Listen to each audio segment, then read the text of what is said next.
Welcome, folks. I'm Mercury Black, and this is Lunatic Live, our monthly full moon gathering at midnight.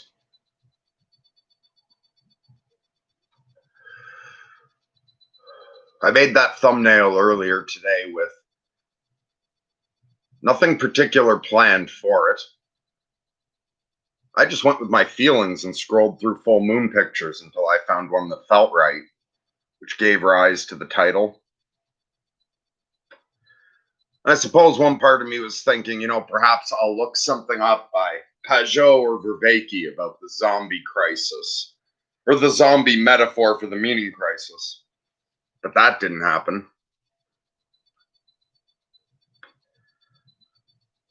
So a little while ago, welcome, folks. Thanks for coming.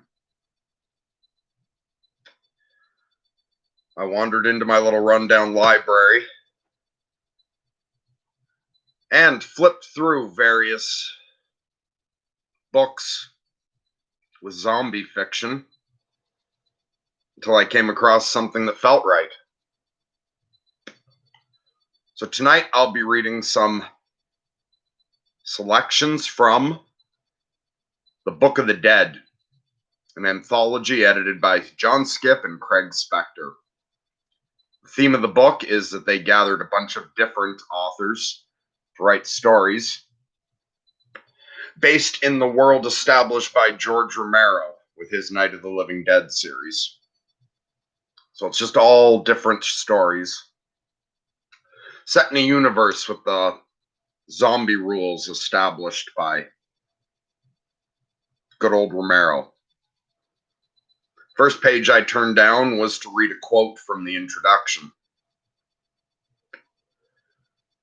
Zombies are the liberal nightmare. Here you have the masses, whom you would love to love, appearing at your front door with their faces falling off, and you're trying to be as humane as you possibly can. But they are, after all, eating the cat. And the fear of the mass activity, of mindlessness on a national scale, underlies my fear of zombies. Clive Barker. Now I'm going to jump ahead to the story Choices.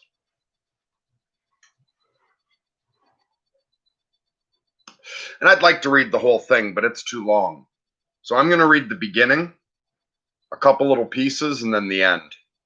But don't worry, none of you are going to read this fucking story anyway, so I'm not spoiling anything. So yeah, if anyone has this book, Book of the Dead, and you were planning to read Choices, I'm doing a Lunatic Digest version of the most important parts. So you've been warned, but fuck, you weren't going to read it anyway. So Choices by Glenn Vassy. Part 1. Provisional Center for Disease Control, Puerto Nuevo, Florida. Interoffice Memorandum number 57-608. From Kenneth J. Howell, Acting Director.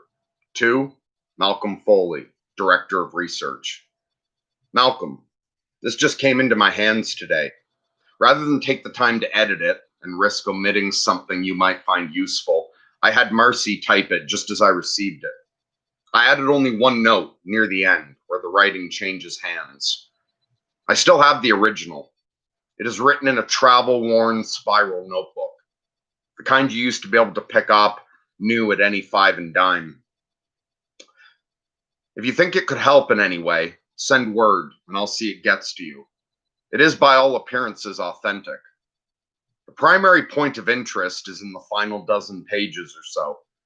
I've included a map of the general location where it was picked up. You may want to have your people investigate, if that is possible. Maybe even bring some of those people in for examinations or something. If I can be of any assistance, just holler. I don't know if this will be of a help to you or simply another distraction. I know how understaffed and overworked you are, but I figured that a shot in the dark is better than holding your fire at times like these. My shot in the dark is sending this your way, relatively risk-free. Yours will be deciding if anything, or yours will be deciding what, if anything, to do with it now. Not so easy a choice either way. I don't suppose it helps much for me to say that I don't envy your position, but I'll say it anyway. This is probably the second time in history that it has been less harrowing to be a bureaucrat than a scientist. The first was during the Spanish Inquisition. Ah, for the good old days. Keep the faith, Ken. So I'm going to jump ahead a little bit into this journal that was forwarded to the director of the Center for Disease Control.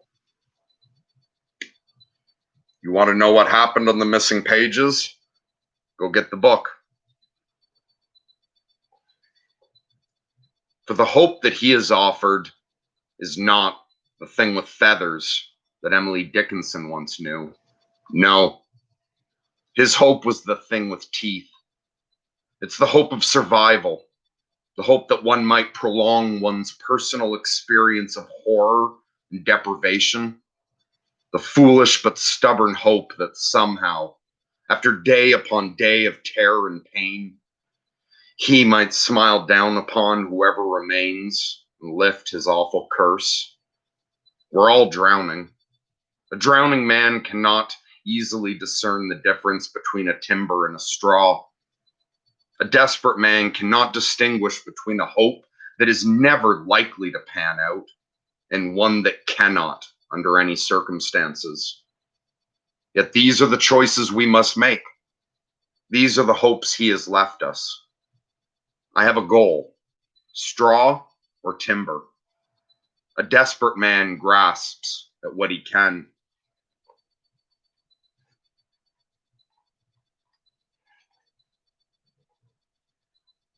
What I think it was the realization that there were still people in the world, people making choices, people choosing to continue to live, not merely to survive as we were doing almost in absentia.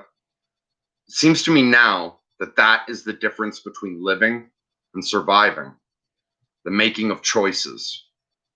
Scott and Mike and I hadn't made a conscious decision since the news had first interrupted our routine. Though by mere luck we had survived, we had ceased to be alive. We were merely zombies waiting for the ghouls to find us. How many were there like us? How long did any of them last? The only thing that had saved us up to that point was the fact that ghoulism, or whatever one might wish to call it, was not yet so widespread as it is now. The only thing that saved us from that point on, I am now convinced, is the fact that the witnesses found us first and woke us up. They showed us that there were choices to be made, simply by pursuing their own choice, which, pie in the sky or no, they must have known to be tremendously dangerous. So perhaps they were out doing God's good work. If it is neither vain nor ridiculous for me to think that our personal fate could possibly matter to a God who had permitted these horrors.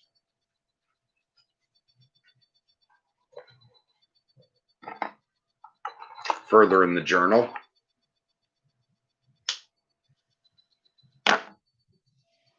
Sometimes the choices we make, especially under unbearable stress, don't make any coherent sense.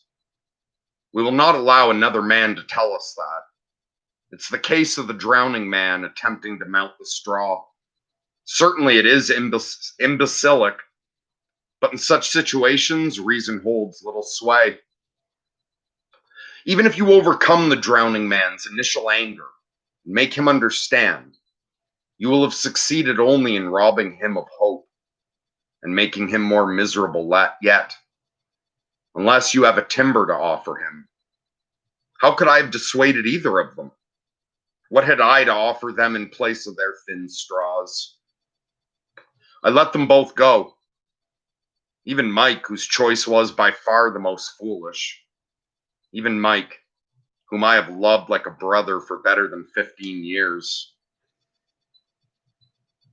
The only choices we are ever really left with are these three: be a leader, be a follower, or be an individual. Many find security only where the self is given up, subsumed, where authority makes the decisions, where rules are clear and strict, where orders create order and are not to be questioned. Others find it only where they themselves are the authority, an order that fashions the rules and makes the decisions. Scott may be safe now, following some well-armed, battle-wise sergeant or lieutenant amidst a throng of like-minded companions. But I doubt it. Mike may be safe in the darkness of his old school, with his phantom order protecting him from very real chaos, but that is even easier to doubt.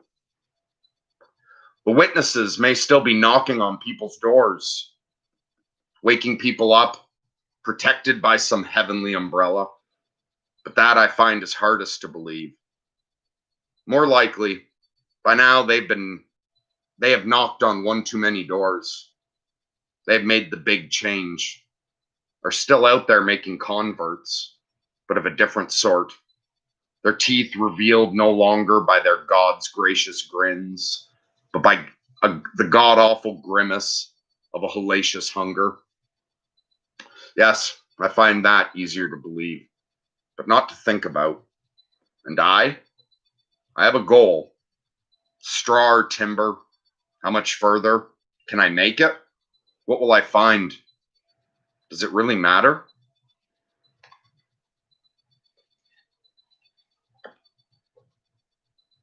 Further in. Leader, follower, or individual? I like to think I made my choice when I was 18 and have simply deferred its actualization all these years. Only once in my life did I experience a setting in which a person could be an individual while maintaining the advantages of living in a group. It was a marriage of independence and interaction, of freedom and support. It was a brief stay. Afterwards, I somehow allowed myself to fall back into the ways for which I had been trained and educated all my life. I permitted myself to accept a position in the lower echelon of the rat race I claimed to despise. I let myself be distracted from the truths I had claimed I had learned throughout that summer turning into fall. I tell myself now that those truths, my belief in them, merely slept and did not die. I tell myself that I am now the prodigal son, hoping that some family remains for me to return to.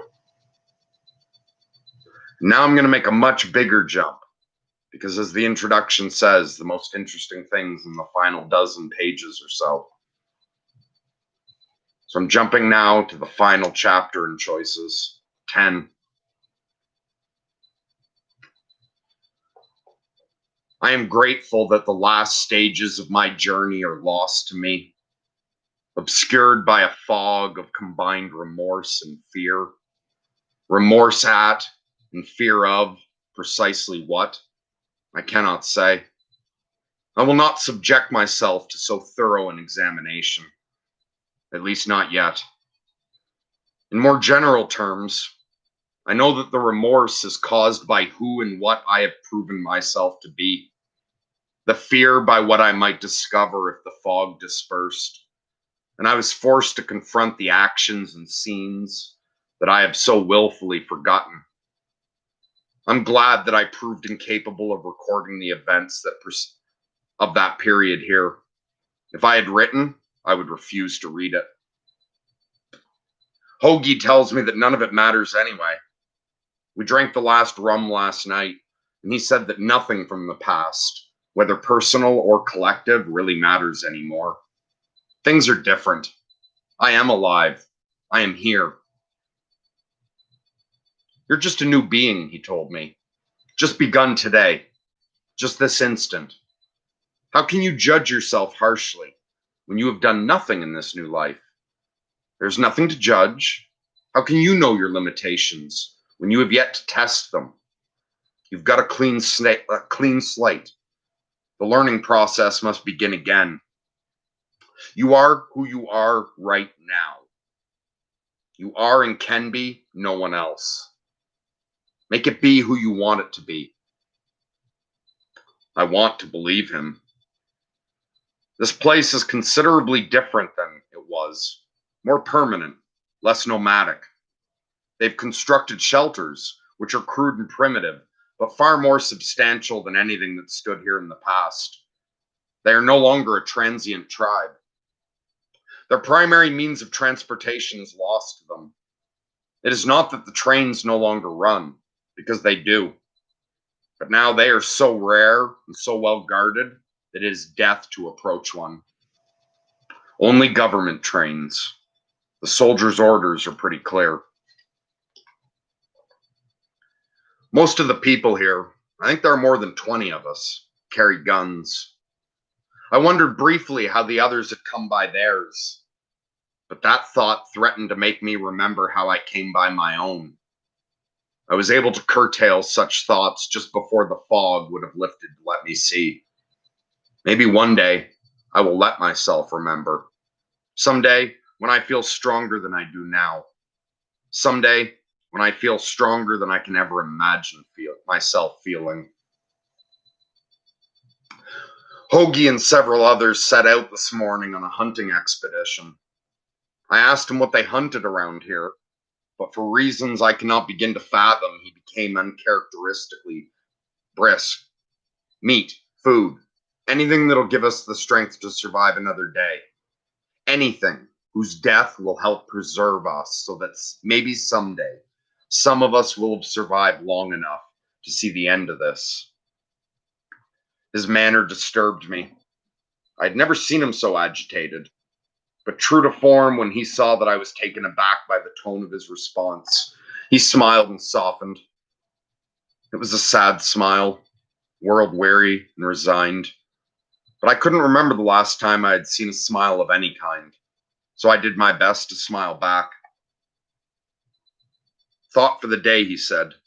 All the rules have changed. Everything you ever knew is wrong. All mores have been abolished. Never confuse mores with morals. He smiled at me again, but this time there was a grimness about the smile that made it impossible for me to even try to return it. I'm confused again, but I suppose that with all that Hoagie has been through in the past few weeks, I shouldn't expect to understand his every action and gesture. As the hunting party returned that evening, most of the members of the camp stopped what they were doing in order to greet them. Dawson was lashing some branches together to improve the lean-to he had constructed. He finished the knot he was working on, then rose to join the others. His stomach constricted in grief when he saw the two dead men the hunters were bearing back to camp. Somehow it had not occurred to him that the hunting expedition would prove so hazardous. Of course, you idiot, he reprimanded himself. Like Hoagie says, it's a different world out there, more dangerous. That's probably why he acted so strangely. He was afraid he might not be coming back. When the full implication of that thought struck him, Dawson felt the onset of panic. He pressed roughly into the crowd to get a closer look at the two dead men.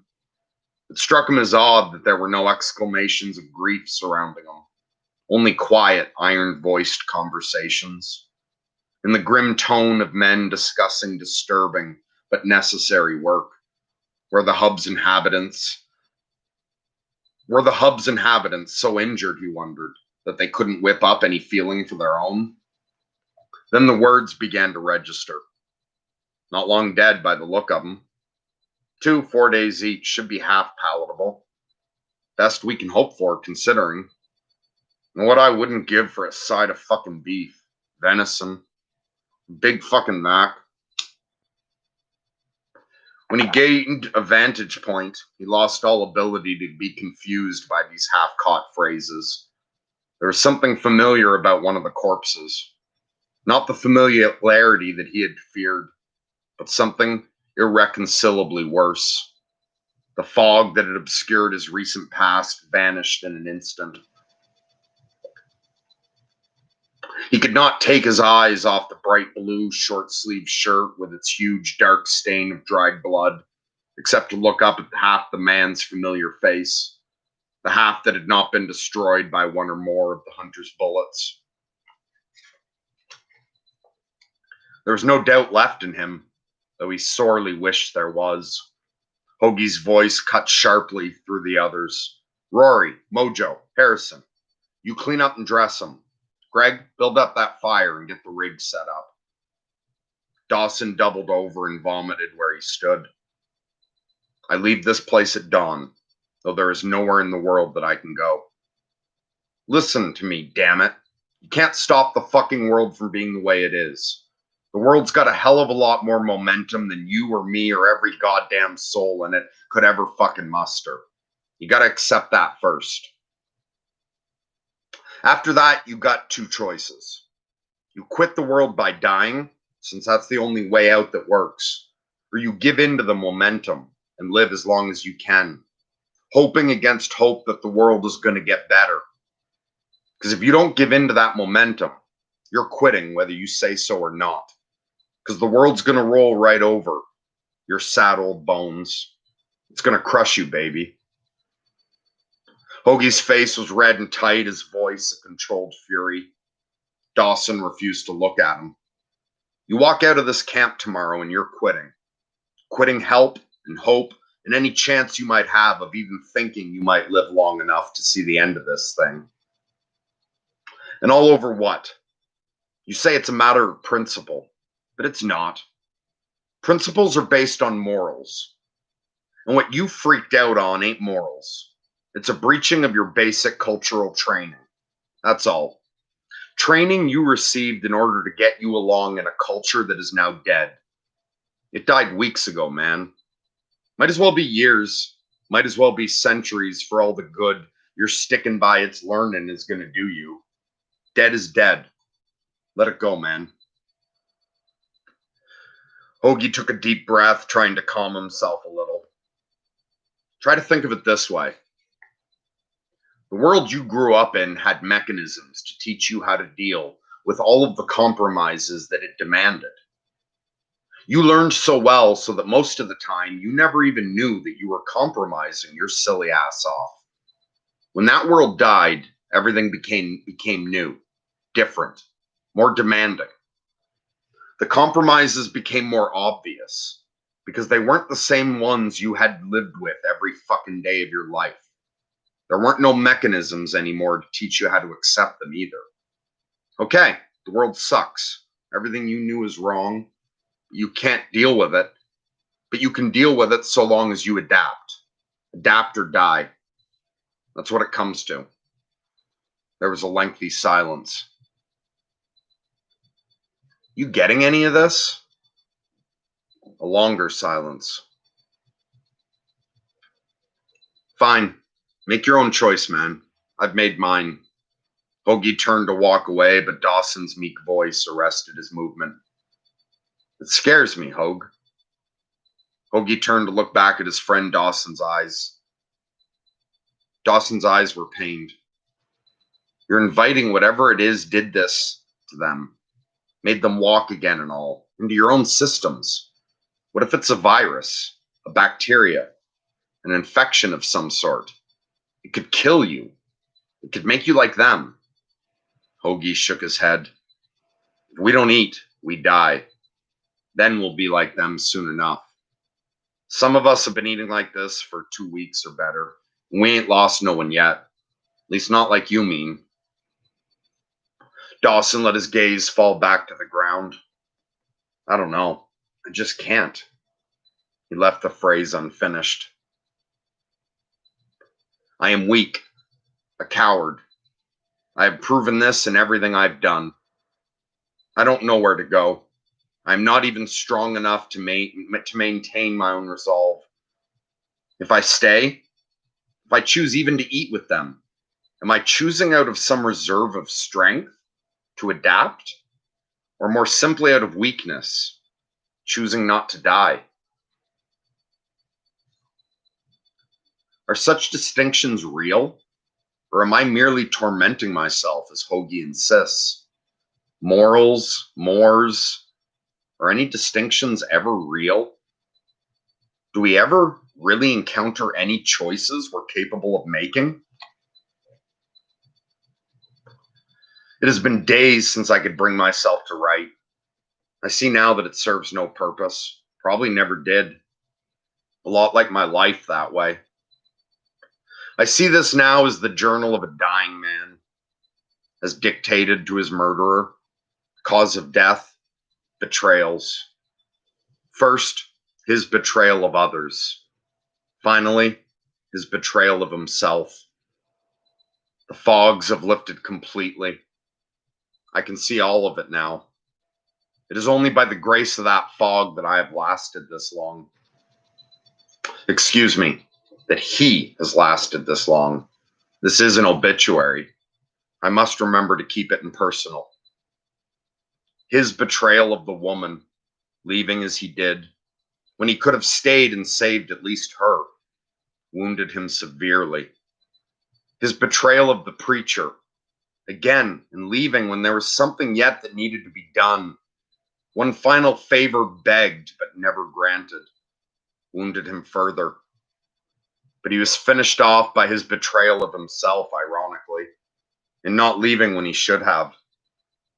As further irony, his cause of death will be assumed by others to be starvation, and all because of his betrayal that he refuses to commit. Let his epitaph read, weakness brought him to death's door, strength gained him entry. I thought I would not write again, but there's no more solid solace to be had this night. Hoagie is dead. A hunting trip. One got up behind him somehow, tore most of the back of his neck away before the others shot it.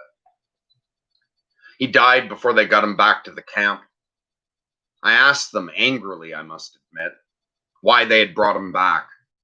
I implied, all indiscreetly, that they intended to make a meal of him, as well as of the beast that killed him. Harrison slapped me hard for that.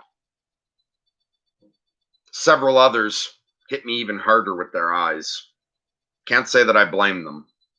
I was not the only one who loved the man, nor the only one who relied upon his love.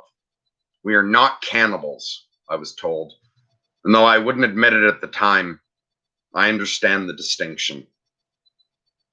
They've not put him down yet, have not immobilized him. They have a ritual, it seems, in which they must wait for him to rise before they shoot him. I suppose that this is done in the hope that he will not rise, making the shooting unnecessary. I understand this on a gut level, though pragmatically it seems a needless extension of the anxiety. They've been courteous enough to grant my request for the vigil, all of it, though I gather that this sort of thing is usually done in shifts. I can't really explain why I want to be the one that finally puts him down, except to say that I feel I owe him this much at least. Owe it to the preacher and the woman and myself.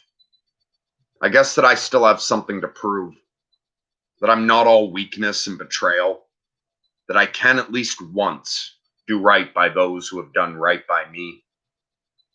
The camp sleeps, only the perimeter guards and I remain awake. I am waiting. It should not be long now. 24 hours since his death and the vigil continues. It is amazing. I allowed Harrison to relieve me at dawn, but made him promise me the watch again tonight if it is necessary. I pray that it is. If anyone that I have ever known deserves to rest in peace, then it is Hoagie. Tomorrow at dawn, we will bury him regardless. Harrison tells me that Hoagie might not rise, that this happened once before, in the days just preceding my arrival. The man had died in a similar manner, but he never rose or walked again. They buried him not far from here, and his grave lies undisturbed. Mojo, who claims he's a reincarnation of some famous Aztec shaman, says that ingesting the spirits of one's enemies frees you from their power after death, that the habit of eating the ghouls has protected Hoagie from the demons of the other world, that otherwise they would have possessed him and made him walk with them. He also claims that such protection can be had simply by eating their hearts. I don't buy that, any more than any of Mojo's other stories. but it makes me think. I'm thinking of something I once said to Hoagie about viruses, infections, and contagion. I'm thinking about acquired immunities and built up tolerances, about vaccines and antibodies, life saving poisons. I'm not a biologist, but it makes more sense to me than voodoo. I'm also thinking about coincidences, about rare but natural immunities, wondering how likely it might be to have two such cases in so small a community. I've heard of and witnessed no cases like this anywhere else, but my experience, statistically speaking, has been too small to base reliable conclusions upon. I am also learning how to pray.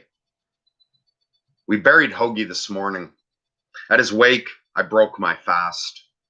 I understand now what he was trying to tell me about choices. But for me, it is not continuing life that seems so important. It's the chance to refuse to rise again after my inevitable death. That is my determination, my choice. I'm willing to make the necessary compromise. The stew gagged me, though the meat was made as inconspicuous as possible. Harrison tells me that it's a common first reaction. He also says that the stew is less strong when fresh. I'm getting better at prayer. It occurs to me that the word of this possible cure must get out. Perhaps with this information as a starting point, some vaccine might be distilled or manufactured. But how to get the word out? To whom? Who is left to utilize or broadcast this information? Government trains still run, so some portion of the government must remain, at least semi-functional. Clearly, the military still exists. But what else? The Center for Disease Control in Atlanta should have been a priority. But were they quick enough to save it? If not, some other facility? If so, where? I will not leave here on a wild goose chase, not knowing where to go or what my chances of getting there might be. If there is any chance at all, it is the trains themselves. The men on the trains, or certainly their superiors, would know what options were available. They can best get this information to a place where it might do some good. I will give them my entire journal, as much of my story as I have down, to convince them of my earnestness, to show them some portion of what I have been through. I have need of it no more. I am becoming whole again. My mind is clear. Transcriber's note. This final portion is written in a hand sufficiently distinct from the rest of the text as to allow no doubt of separate authorship. KH. They shot him dead. He made the mistake of calling out to them guys about what he got and how important it was for them to take it. Tried to run right up alongside that train and hand it right up to them. They shot him dead at 20 yards. I was watching. It's too bad, too, because I liked him. Never even got to tell him I was sorry about hitting him that time. So I picked the watch I thought he'd come up on. I was right. So either he's wrong about that immunization stuff he was talking about, or he didn't eat with us long enough. I'm glad if he had to come up, he'd come up on my shift, though. Sometimes it's easier when you like the guy. You don't want nobody else putting him back down. You want to do it yourself. I got to talk to him that way, too. Got to say my sorries. Told him I'd write his obit here and get his goddamn book on the next train through some goddamn way. You get a funny feeling like that something in the guy can still hear you. Like maybe it'll help some ways. I'll be more careful than him, though. I'll toss it on the train from cover somewhere. Ain't gonna let them shoot me dead. Not whilst I got a choice.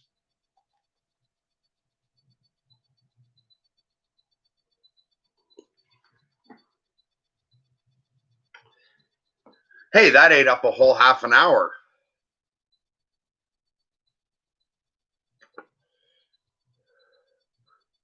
Let's see if anyone wrote anything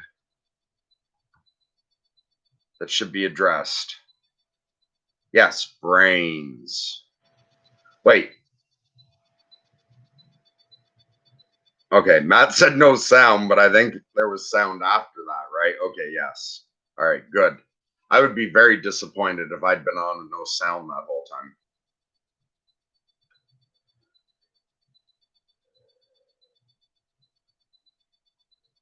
Hello, I have no idea how to say your name. So a name I do not, and yeah, and I also don't know who's here. So I'll just say hi, everyone, up to whoever I don't know how to say your name. Hey, what is this? Is this a cult? And Pat says, no, this isn't a cult.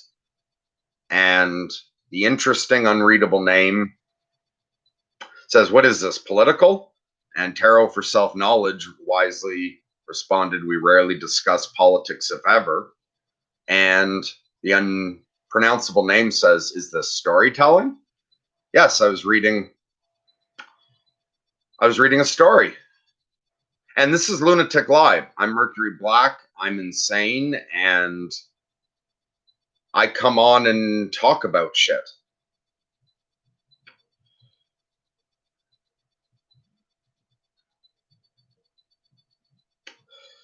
Thanks, Gloff. I hope you're doing well too. Okay, Pat's got a better answer here. This channel derived from Jordan Peterson is about healing, growing, changing, from sorting yourself out. Yeah, that's what I should have said. This is about sorting yourself out. Sorry, sometimes I forget why I'm here. Okay, now Grizz, you wrote, why is the cannibal got to be named after a sandwich? They're not fucking cannibals. They don't eat people. They eat zombies. Dust asks, how are things? Well, I suppose, like always, everything's perfect and exactly the way it's supposed to be. Down here in a lower perspective, I'm quite worn out. Which is why I looked for something I could read for a while, hoping that would get me going.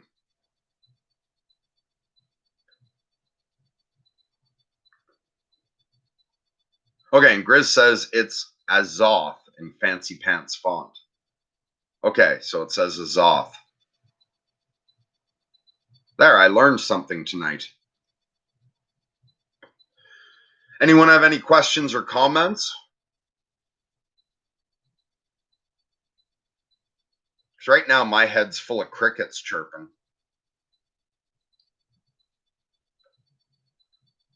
What's the tastiest brain I've eaten lately? I guess that'd be fucking Dowbeard. What's his name? Daniel, I don't know, something like Smackenburger. That's probably the tastiest brain I've eaten recently.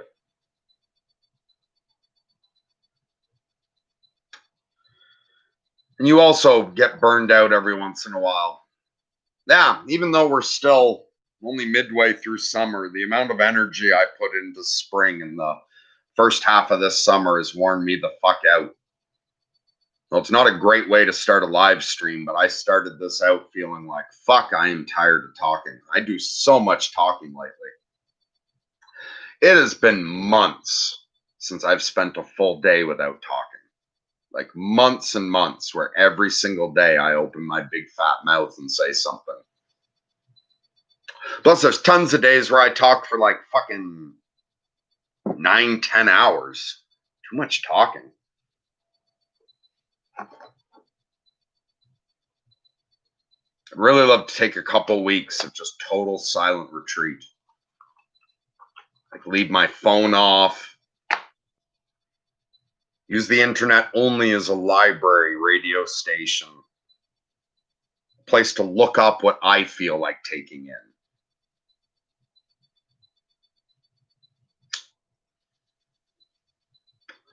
And actually not speaking for a while.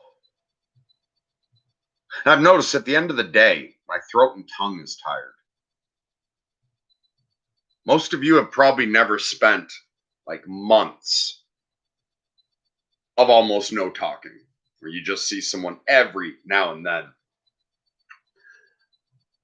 After my 2-year period where I had no phone, no internet, no car, and was pretty much only ever seeing my parents when they dropped off supplies. So I did not talk 99.78% of the time for about 2 years.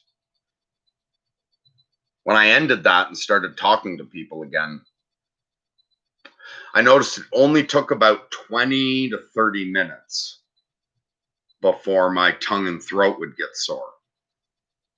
You'd be amazed how many muscles you use when you speak if you've never let those muscles atrophy. And then when I did start talking to people again, like hanging out with people every now and then, it was rare enough that it was a while. I remember building up to where, okay, I was good for an hour talking now. And then to where I'd be good for 2 hours. And I don't know, at the moment, I don't really remember the moment when I stopped noticing that I was tired, like tongue and throat at the end of the day or at the end of a conversation. It's been a long time, and I don't remember exactly when it ended. Isn't it weird the way memories work? Things just trail off into that weird nothingness. But recently, and by recently, I think I mean the past couple weeks, I was already, yeah, because even before when my tooth infection acted up last week, and then some gland in my throat got swollen. When that happened, I could really fucking tell. Like I'd get pain from talking too much.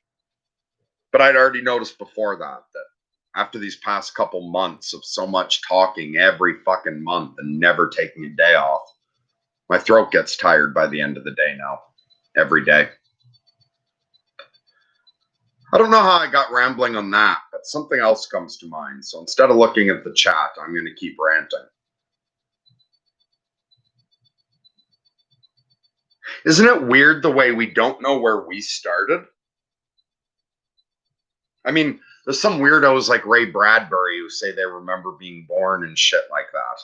But with those rare exceptions, I imagine most of you are like me. Just at a certain point, you have a first memory.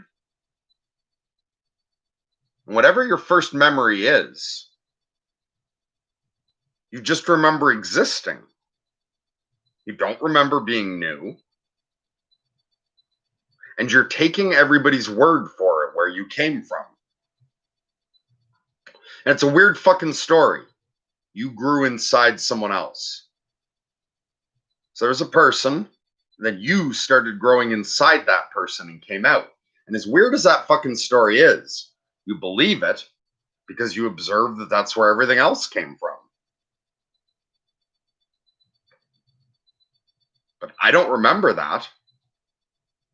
I don't have firsthand knowledge of where I came from.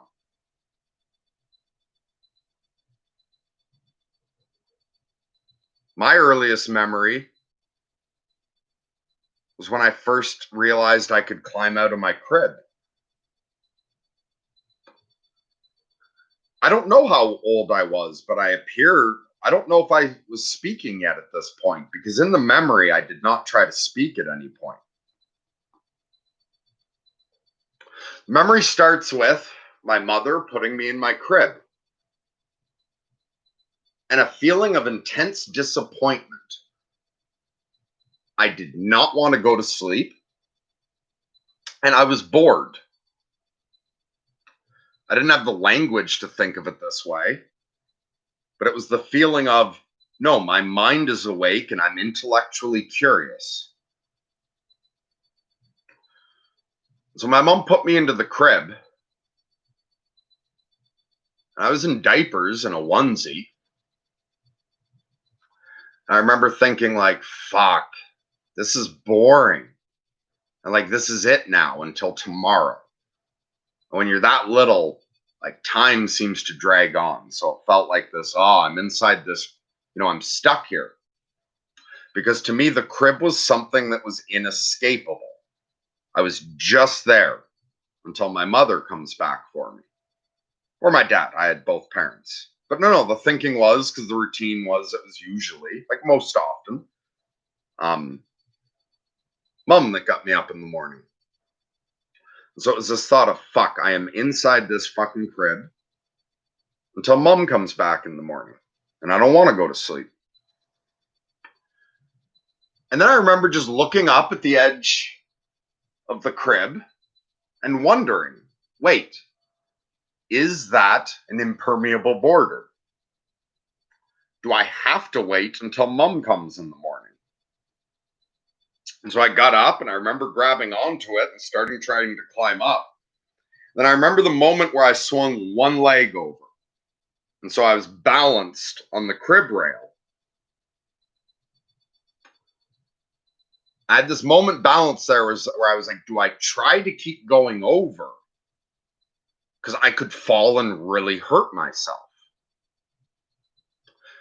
But if I go back in, at the moment it felt like, but if I go back in, then the crib is always a cage.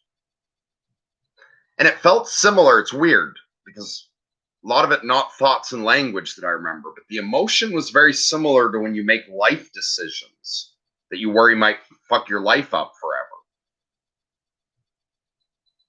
Like those times when you're thinking about a job or losing a job or school or flunking out of school, or where you're thinking like, no, this decision really affects things from here on out. And I had this sense that something very, very bad could happen if I tried to leave the crib and fell. And I wasn't sure exactly how bad that could be. But it felt like if I went back in, then the crib was just a cage. And so I kept going. And as I was lowering myself down and realizing I could make it, the world changed. What was once an impenetrable barrier was now an option. And I was so fucking proud of myself. And like the lights in the room were off. I had my own room. And the door was open and the hall light was on. And I climbed down and I was so fucking pleased with myself. And I was aware that this was my first time free to explore where mom didn't know where I was. So it's not that my mother was a helicopter parent. Like the idea of playing alone in my room with the lights on during the day was not foreign to me. But it was always that mom knew where I was and could look in at any moment. And I was just fascinated by the fact that I was out of my crib. Mom thought I was in my crib. And therefore I could explore. And she wasn't going to come check on me. And I was just so fucking happy because my room seemed like a different environment at night. I'd never been free to roam my room at night. The shadows were fascinating. I wanted to go look around. Even though I knew everything in the room, it all seemed different at night, unobserved. And I was standing there enjoying the luxury of choice. Like I was just standing there looking at the room thinking, do I want to go climb into the closet? Do I want to go over there and play with that? Do I want to do this? And as I'm standing there thinking all that, suddenly my mom walks by the door and looks in. And I remember my mom speaking to me and that I couldn't understand every word she was saying. But I understood some words and I understood the essence of what she was saying. And she looked down at me all fucking surprised and said something like, now, how did you get out of your crib? I can remember standing there looking at my mom and being confused. But it didn't occur to me to try to talk to her at all. So I don't know if I've ever spoken or not yet. I had thoughts, but I was not thinking, how do I express them?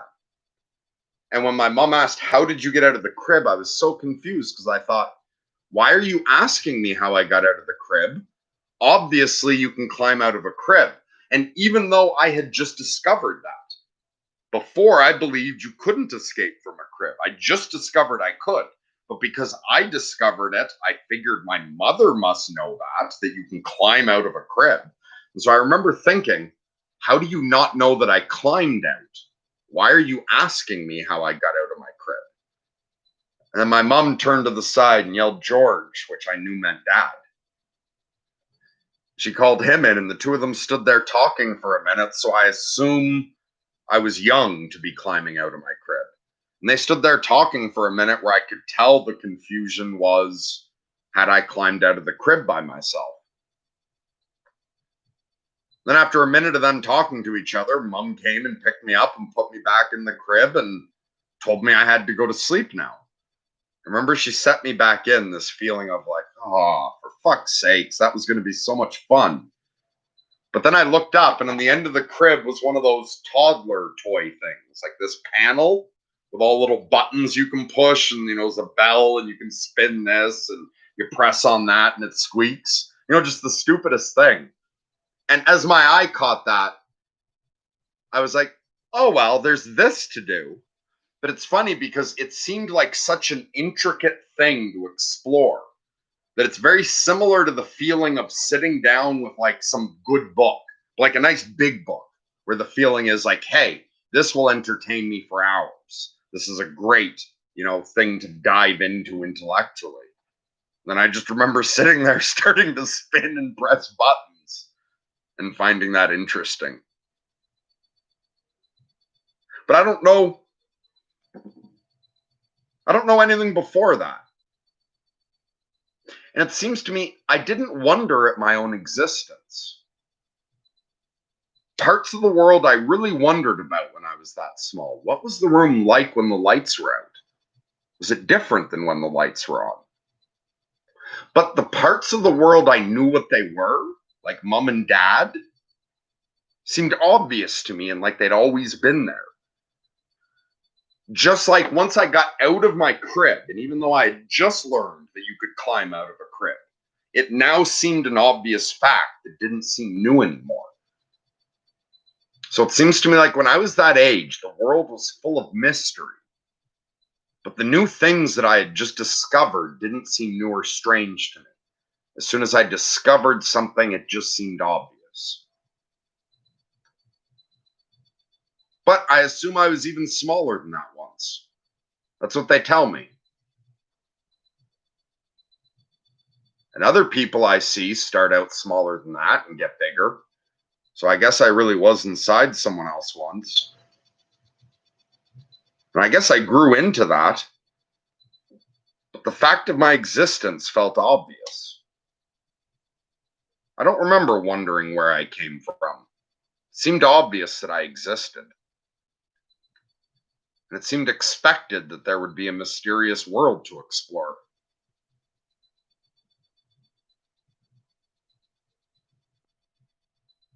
So, does anyone else have memories of what their first memory ever is that they feel like sharing?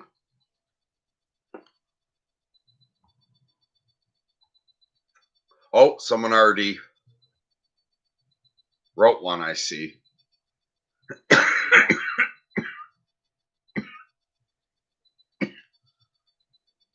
Hey, Coop Kevin.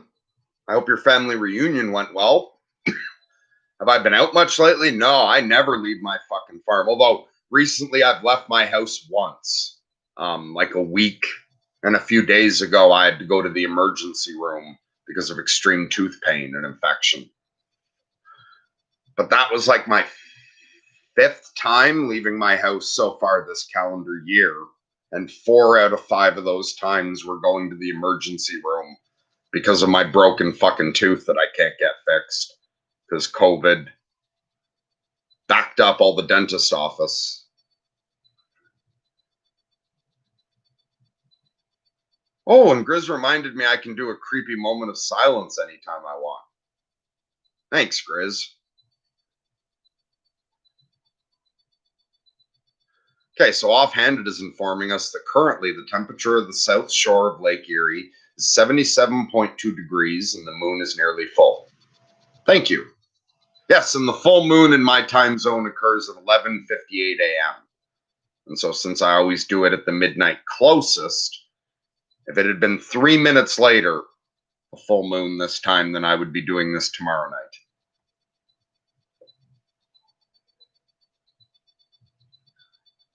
Okay, wait. Grizz says, what the fuck kind of trick is this?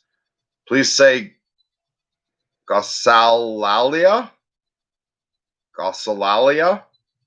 Okay, why did I have to say that? What did that do?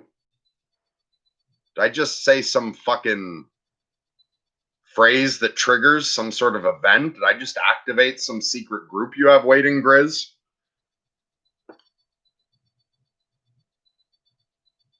There's pus in your throat chakra. Well, maybe there was, but there's no swelling in my throat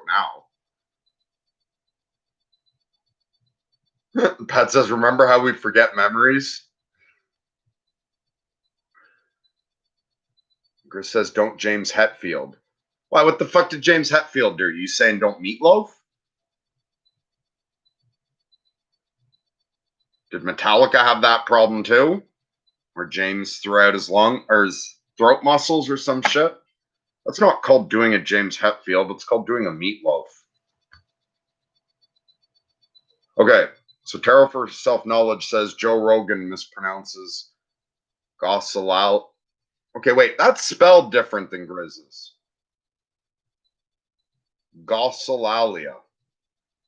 I don't know if I'm saying that right. I don't know what that means or what you guys are trying to make me do here. What the fuck does that word mean then? Offhand, it is pointing out that it's the journey, not the destination, that holds meaning. You're right. Why am I caught up in the meaning of that word? Just enjoy the fun of trying to say it. And Dust can't remember his first memory. That's understandable. I suppose in truth, I don't either.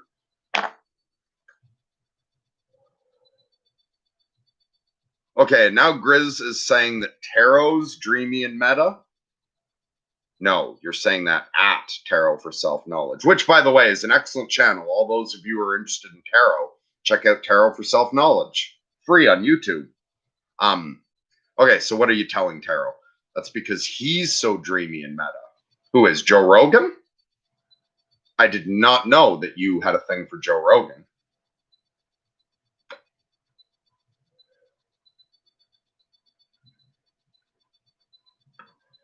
Pat's first memory is when he was 3. He stepped on a bee.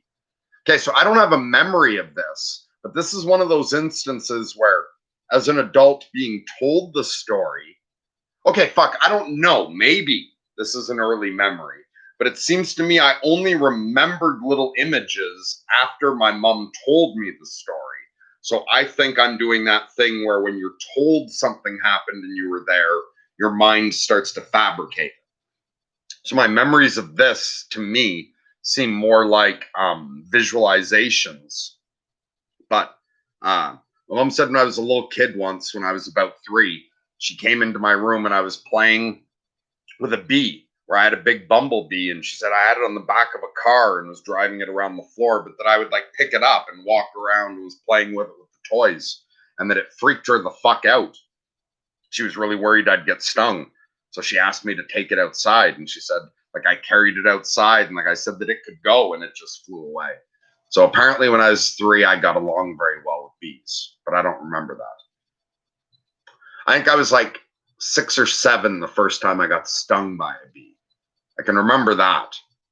I was at my grandparents' place, which is now my parents', and I was climbing on playground equipment, and like with your leg, as you bend it, like behind my knee, as I bent my leg, there was a bee there that stung me. And I was very upset that the world contained that kind of pain just flying around, hanging out on flowers. Okay, Kevin's first memory was watching a basketball game when his dad was a coach. And he wasn't born when dad was coaching. Cool. And Offhanded is asking us whether objective memory is emergent from subjective experience. Well, what the fuck's objective memory? A memory is your recording of your subjective experience. Objective memory would have to be the Akashic records.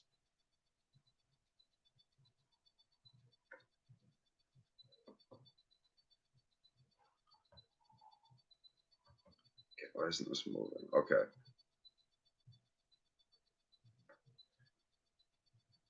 What? Grizz says, in my first memory, my parents sent me to a farm because my planet is. Oh. Grizz, you're outing yourself as Superman. Memories feel like dreams I super attached to. Fucking 2-year-old thinking impermeable border, highly suspect. Well, I said, no, my memories weren't linguistic. What I'm saying is I'm putting into words my feeling of that it was like an impermeable border. It was something like it was the feeling of this is something that cannot be crossed. I wasn't claiming I was thinking any of those words. And half the words my parents said were gibberish to me. But the words, how did you get out? I seemed to understand those words. And then there were other parts where I could understand more from the gesturing.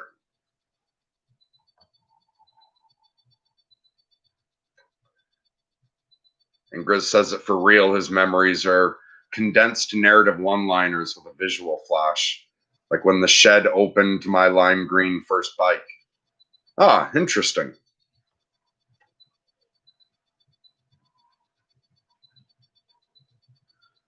Pat says, we forget almost immediately. Think about how much money you're carrying. You probably know. Think about how much you had 3 days ago. I have nothing in my pockets, money, and I wasn't carrying any money around 3 days ago either.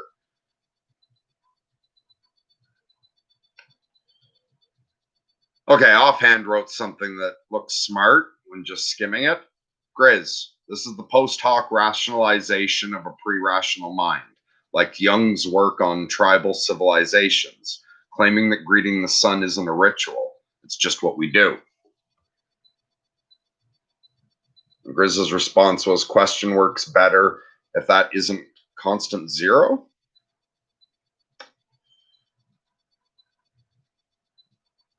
And Grizz says he accepts my mudslings as friendship packets. If you mean me, yeah. Andrea, you just walked into a bunch of nonsense as usual here. Although I don't know how long ago that was. I don't know what you walked into. I don't know how far behind I am. I read from a book for half an hour. So if you want to check at the beginning, I read like a portion of a zombie story. But you get the beginning, sections of the middle, and the end. I gave you all the juicy parts. And it's not too horrific a horror story. Okay, and Dust points out that you walked into someone exploring their very first memory. Okay, wait. So I'm going to stop responding to old shit and try to get more caught up.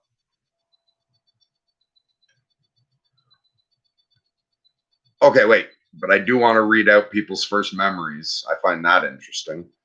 So Andrea's first memory, I think it was Disneyland when I was 3. Glossolalia is speaking in tongues, according to Coop Kevin. And so I have not had chance to verify this source. But that's what I'm being told, speaking in tongues. So I've witnessed that. I've been in plenty of church environments. I've seen speaking in tongues before. And Dust points out that sounds like that's a pleasant first memory, Andrea. Also, my first memory is pleasant. It would be very different if I had fallen and dislocated my shoulder or something. So there's something to be grateful for our gratitude practice for today, Andrea. Both of our first memories are good. Hello, Mushroom Wobbit. How are you this evening? And Dust was right. That was a pleasant memory for Andrea. She remembers going on the Yellow Submarine and she saw mermaids. And she remembers thinking, I knew they were real. That sounds like a wonderful memory. Now, do you remember the point at which you found out mermaids weren't real? Oh, shit, wait. I'm assuming things here. First of all, I don't want to get in trouble for Grizz because I already have fallen for the globe Earth shit. Maybe I'm falling for a conspiracy thinking that mermaids aren't real. Um, but even if the general consensus truly is that mermaids aren't real, Andrea may not think that. So do you still think mermaids are real, Andrea?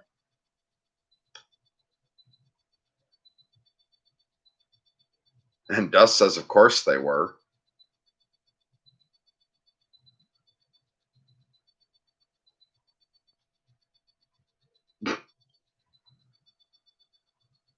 Okay, Mushroom Wobbit is sharing a memory. My first memory was sitting in a lonely room staring at a wall. Wasn't allowed to go out and play, and suddenly I realized I existed. So I walked around looking at things and people and places around the house, confused by how I knew the places and people without having ever been awake to see them before. It was strange. That is strange.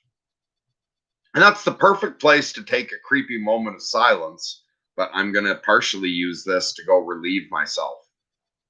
So I'm off to the little lunatics room. I don't know. I'll be back in a minute, I guess.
There, that's better, isn't it? Well, I feel better.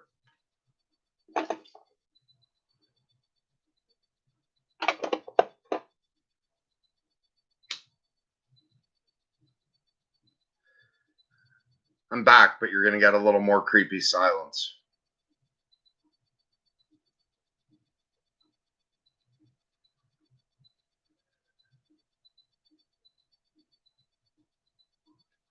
Oh, fuck, I should read what Dust said. You're okay, fine. Silence delayed momentarily because of you, Dust. And by the way, I'm only expressing that annoyance because Dust knows I love him.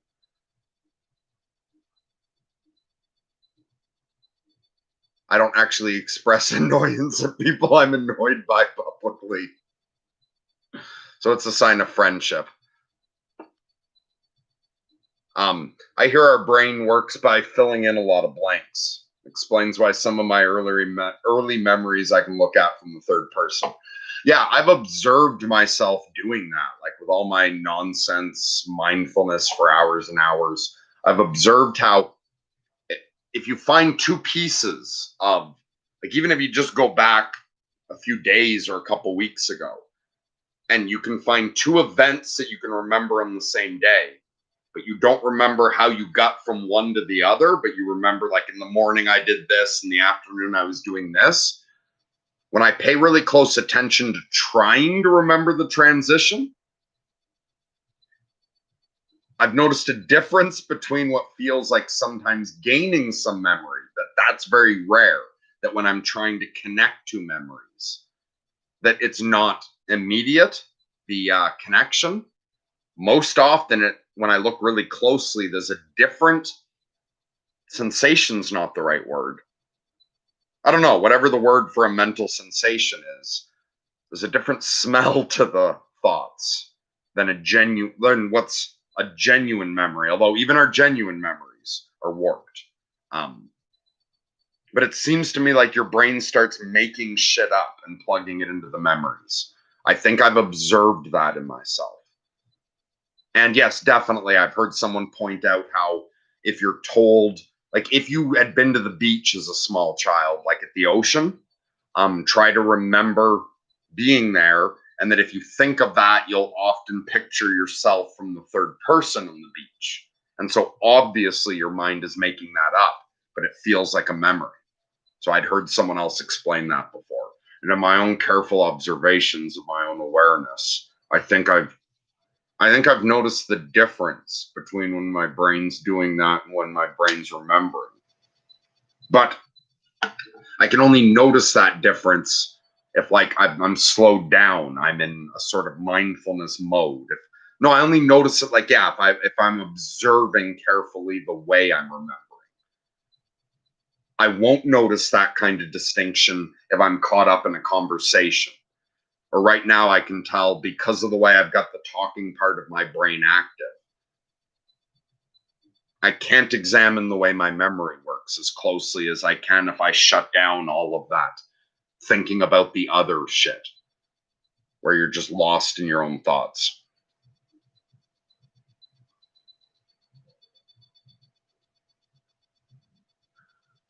Mushroom Wabbit says, I still remember going, whoa, I wonder what else stuff I know the name of.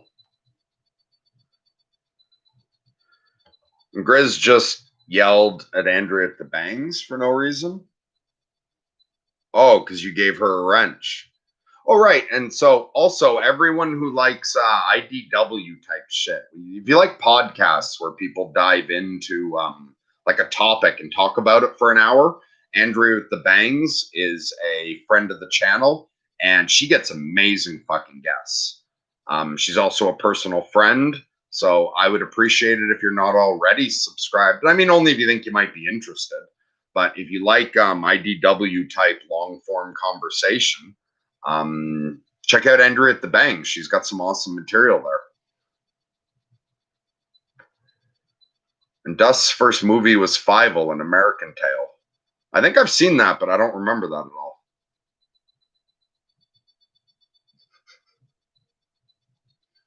Oh, and Grizz is saying that when I mute myself, all the weird tweets and whistles and those noises stop. Ah, so you get a real silence if I mute myself. But if I just sit quiet, you get all those weird noises that I'm not hearing.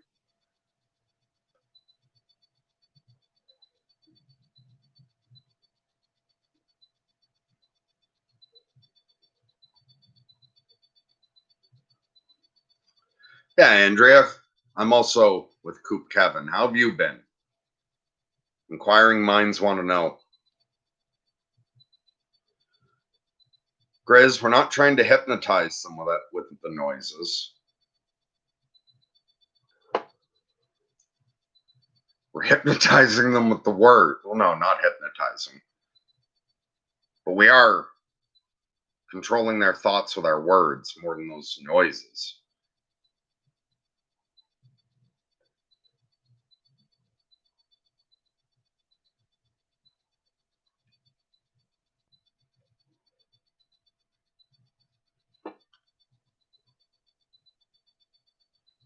Okay, I think you're talking about stuff I don't remember.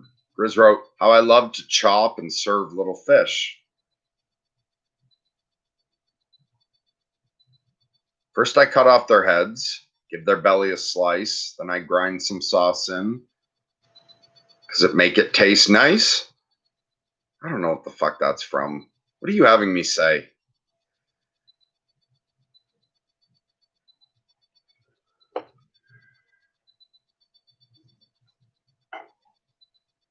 Mushroom Wobbit says, being alone for my whole childhood forced me to meditate regularly. I had a lot of experiences like that between birth and 25 when I started fighting to go outside.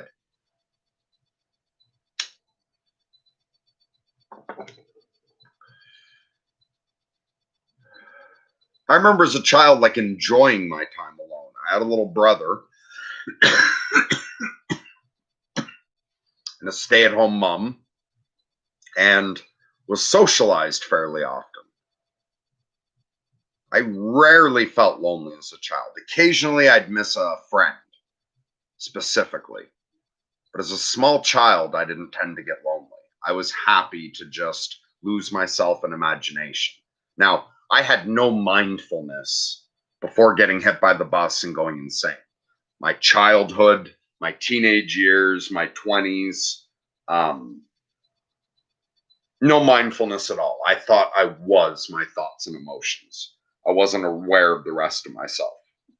So as a kid, and yeah, my whole life I've been introspective, but yeah, I said it. I wasn't mindful. I thought I was my thoughts and emotions. But I could lose myself in active imagination very easily, which is another form of meditation, but not with that level of awareness.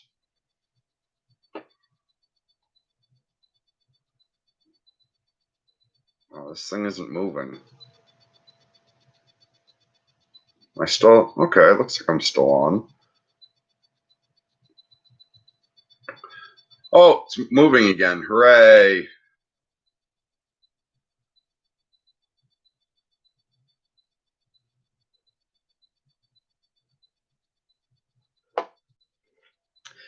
Dusty Dust said, one of my existential memories was when I was like 5 and looking at a jar of pickles, wondering how long will I remember this. I can't remember every detail, but not sure.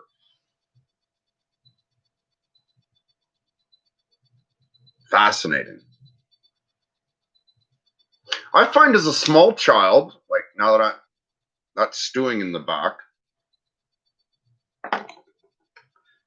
yeah, I very much didn't know what I was. I thought I was my thoughts and emotions, and I was not curious about how my own mind worked. I took for granted that I knew how my own mind worked, which I obviously didn't at all. I didn't question my emotions. I never thought, why am I feeling this way? The emotions seemed like this obvious reality that necessarily came from the environment. And the way I thought seemed obvious and seemed understood to me.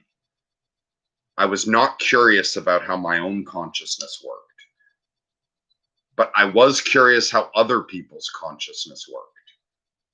But I didn't realize I was also a mystery to myself. But I did find other people confusing, because I remember being able to tell, even as a small child, that my parents' minds didn't work the way I would assume they did. My parents' minds didn't work the way mine did.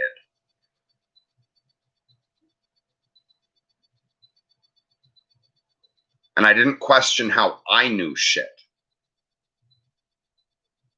But I questioned how adults know shit, because of the way adults tell little kids that, oh, adults just know, or you'll understand when you get older, or the way priests tell you, yes, yes, we understand what God is. The way adults would tell you they had more answers than they had. I saw through that really fucking young. And if I understood something that an adult didn't, that always blew my mind, because I was aware of how much younger I was, and I would be like, look, if I can understand this, why the fuck can't you? Obviously, I didn't think in swearing at that age. I'm translating the feeling into the way I would express it now. But I remember often the emotional feeling of, how the fuck do you not understand this? Like, you're an adult.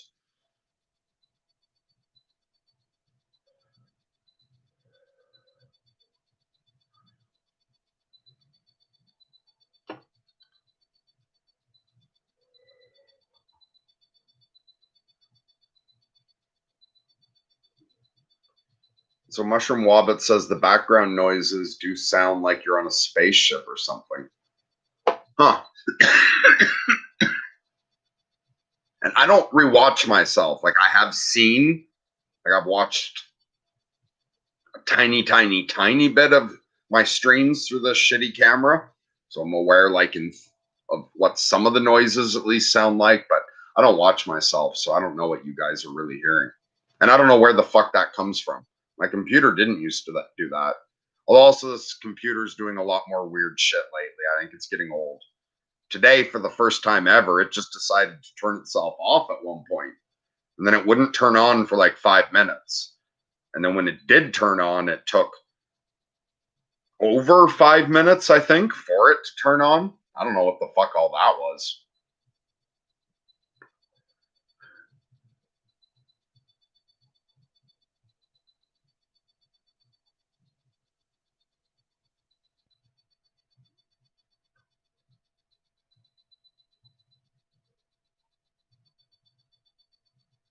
Okay, and so Mushroom Wobbit says, I wasn't just not allowed to go play with other kids, I was not allowed to leave my house at all. I spent hours every day just staring at walls and ceilings. That's very different from my childhood. I was very much a free range kid. Like, I'm from the days that Jonathan Haidt always references. I can remember being quite small. Yeah, because I can tell because I lived in Kempville, we moved from there when I was partway through second grade. Kempville's where I lived from before kindergarten to second grade. Oh, wait. I can remember my brother Greg being in diapers. So my brother would have been 2.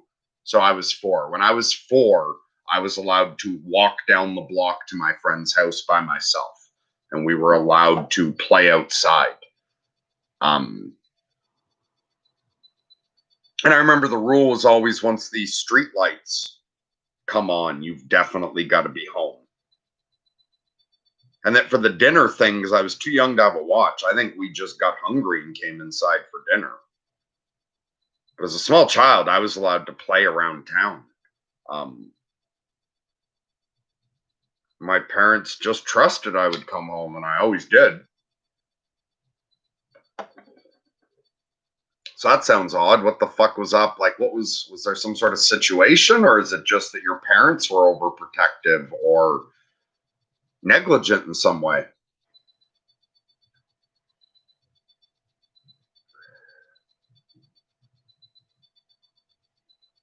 I bet that made you into an interesting person, though. Being forced to meditate that young.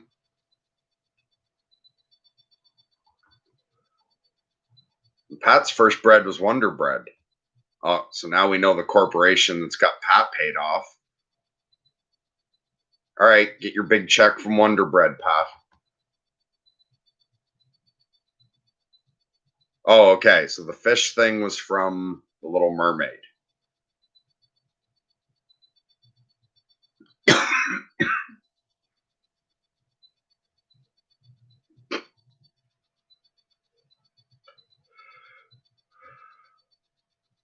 I won't read that one, Roger, but you got a little laugh out of me.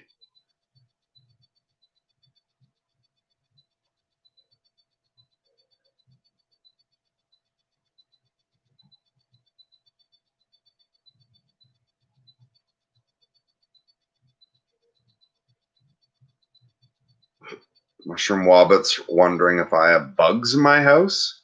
I live out in the country in a house that's like over 100 years old. There's cracks and the walls all over the place, holes all over the place. And I'm out in the country. There's bugs all over the place. I don't think I have little roaches. I don't know if a bug got in there. What I get in the house mostly is house flies or ladybugs, is the majority. But there's the occasional anything. Throughout the summer, there's often moths find their way in here at some point at night. Get the occasional firefly or cricket in the house.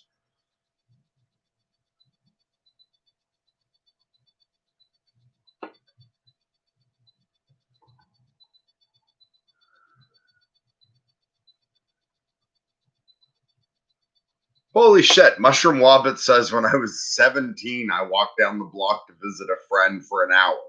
Less than a 15-minute walk. When I got home, my mother had called the police and she beat the crap out of me. Overprotective and negligent. I wasn't spoken to most of the time, and then beaten for things like sitting outside instead of in the house. Well, that sucks. I'm sorry to hear that. Although, just as I'm saying that, my mind went, well, you're not applying to someone else what you apply to yourself. So I don't know how much you've listened to me ramble before, but I often bring up that one thing that I found a useful trick of magic.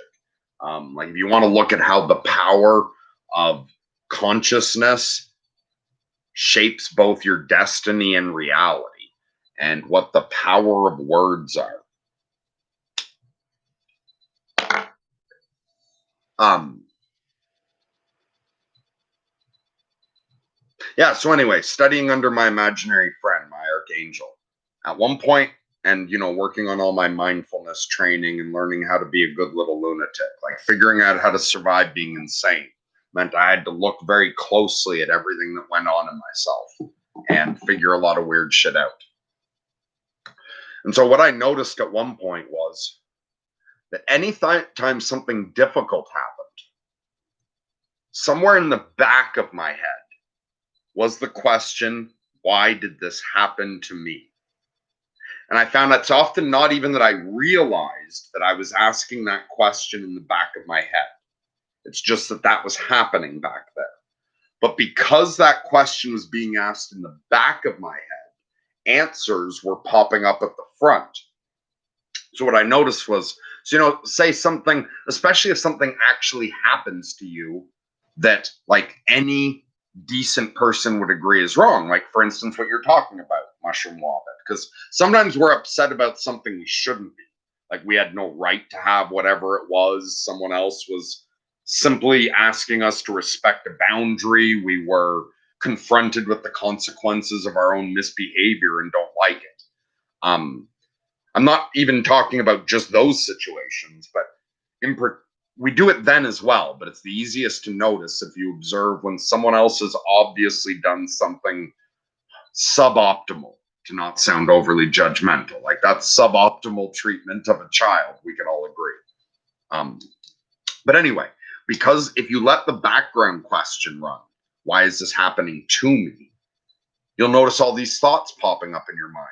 Even when you're not trying to think about whatever the fuck was just done to you, it just keeps popping into your mind like, fuck, they did that because they don't respect me. Fuck, they did that because they're manipulative and they think they're smart enough to get away with it. And they tried this for their own selfish gain. And it's that if the background question is there, why did they do this? Or why did this happen to me? Answers start popping up. Or if it's not something that involves someone else, even when it's an act of God, when it's something nobody caused and you couldn't have avoided yourself. So there's not even, you can't blame yourself, you can't blame someone else. Just out of the blue, you got fucking hit by lightning. It's happened to me. You can think, well, why did this happen to me? And then your brain will start producing answers. Like it'll find them. And so if it's something that seems more like an act of God, like a tornado has come through and ripped your house away, then when you ask, why has this happened to me? Your brain will start producing thoughts like, because life is unfair, because God is cruel, because life is pain. And so when you run the question in your head, why is this being done to me? You're inviting all kinds of negative thoughts. And if you had any hand in it or not, because your brain will just start looking for answers for the question it's posed. So your brain will start accusing you, perhaps. And again, it depends because we have different personalities types. Some of us tend to project fault outward. Some of us project fault inward, even when it's outward. And some of us do both. I have a tendency to do both. So my brain, if I'm allowing myself to work on why did this happen to me, sometimes it'll be like, because you're a piece of shit, because nobody respects you, because, whatever, because you deserved it, because, or my brain will come up with answers because they're an asshole, because the world's unfair, because this needs to be changed. And the alternative is to just change the question, not even to worry about answering it, but just notice anytime you're feeling in the back of your fucking head, you're asking, why is this being done to me? You consciously correct that to, why is this being done for me? And you say, because look, I already made the decision that either life's worthwhile or it isn't. It's not worth playing the game if life isn't worthwhile. Like, if God isn't good, we're all fucked. So we may as well take the side of act as if God is good. And if God is good and this is all worth it in the end, then nothing's being done to you. Every time you ask, why is this being done to me? You're assuming that God doesn't always have your best interest in heart. Yet the mystics and so many different religions tell us God always has your best interest in heart. So if that's true, that must mean everything's being done for you. And that feels fucked up at first. It feels really weird, especially when it's something. Well, you'll notice if you've done something wrong and you're suffering the consequences of something that you knew full well by your own fucking morals you shouldn't have done. Then when you ask, why is this being done for me?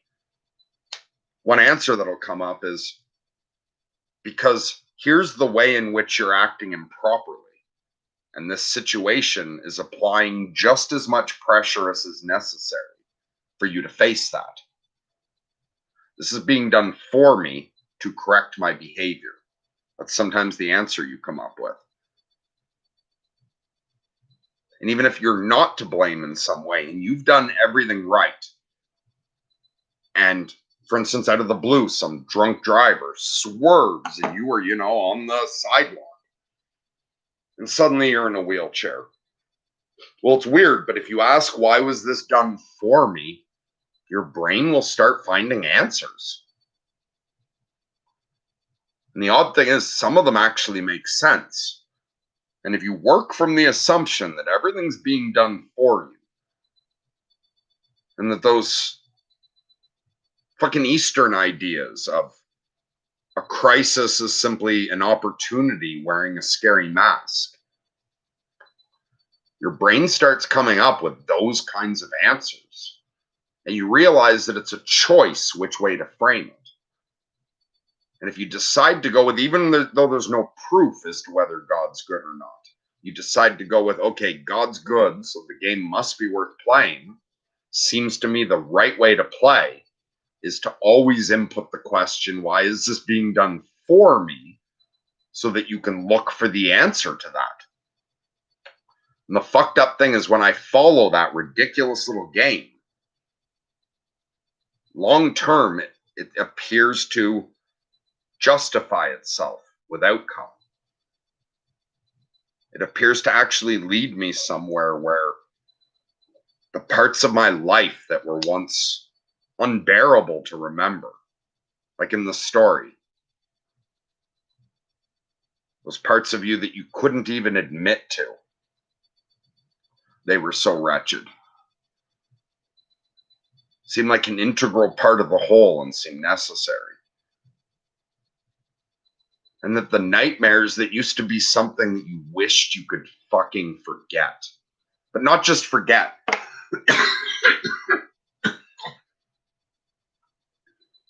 Where you want a fucking time machine and you want to be able to go back and change it.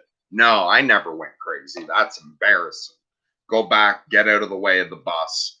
Don't get hit by the bus. Don't end up in an insane asylum. Plus, memories wiped, that never happened. Even those things, eventually you're like, oh, fuck. Because I see now this intricate tapestry.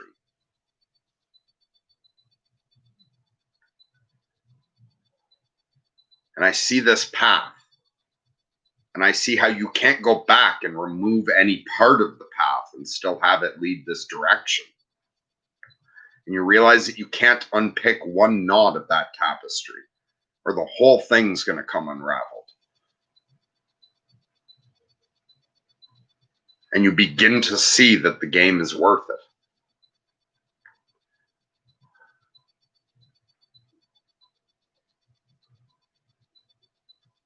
And then eventually you get to where you treasured the hardest parts. Not that you want to relive them, but now that you got through the worst of it, the fuck if you're going to give that up from reality. Where as difficult as those memories were, and as hard as that section of time is, that I guess still exists, like the pages in the book I closed. You know, if time really is that spread out everywhere like some physicists or crazy wizards like Alan Moore believe, as painful as those stretches are, they were survived. Then they were investigated with the question, why was this done for me? And answers were found. The question of why was this done for me led me to find the things within and that grew out of the crisis that actually made them worthwhile.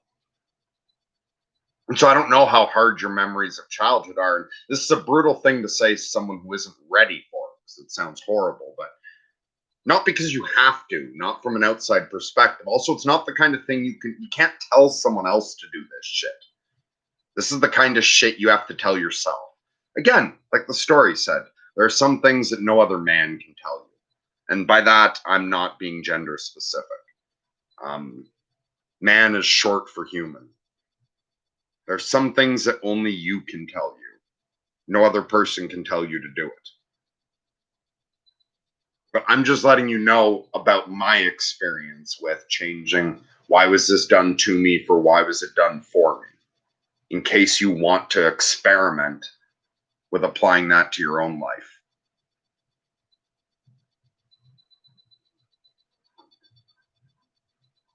I honestly don't think I can say enough about how big a difference that makes if you stick with it long enough that, you know, the neuroplasticity shit about neural pathways being like waterways. The deeper they're dug in, your thoughts naturally go there. So the older you are, the longer you've been thinking, why is this being done to me? The more calcified your brain is, the harder it's going to be to change that thought. The sooner you start, the better. And every time you repeat a certain thought, you're just digging deeper that channel, which makes it the path of least resistance within your brain for consciousness to flow. So it takes effort at first to redirect the thoughts and start carving a new channel. But if you stick with it long enough and you do it for a couple years, eventually you carve that as a channel that is just as deep as the other, so that you find that about half the time you're automatically thinking for, not to. And that when you are thinking to yourself, why is this being done to me? Suddenly it takes much less effort to switch it over than it did before. And then you do it for another couple years, and the why is it done for me channel has now dug itself deeper. And you begin to think that way more and more. Not that I think that way all the time. And lately I've observed, I've worked too hard on the channel recently, trying to figure out business shit and shit that's outside of my wheelhouse. Not this kind of lunatic rambling nonsense that I seem to be able to do until my throat and tongue get sore. But thinking about the world in ways that don't come naturally to me any longer have really worn me the fuck out. So I've noticed recently, it's more often than before that I think to myself, why is this being done to me, in the back of my head, and have to correct it again?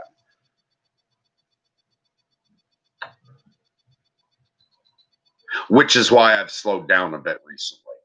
I've been taking less private sessions. Obviously, very little material's been going up on the channel recently while we're restructuring the company and figuring a bunch of shit out.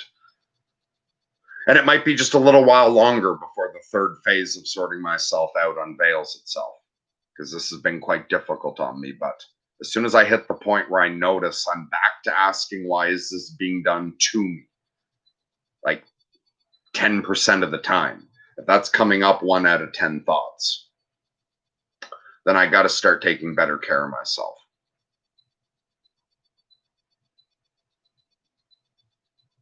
What did all that nonsense come from? Oh, I think it's from what Wobbit said.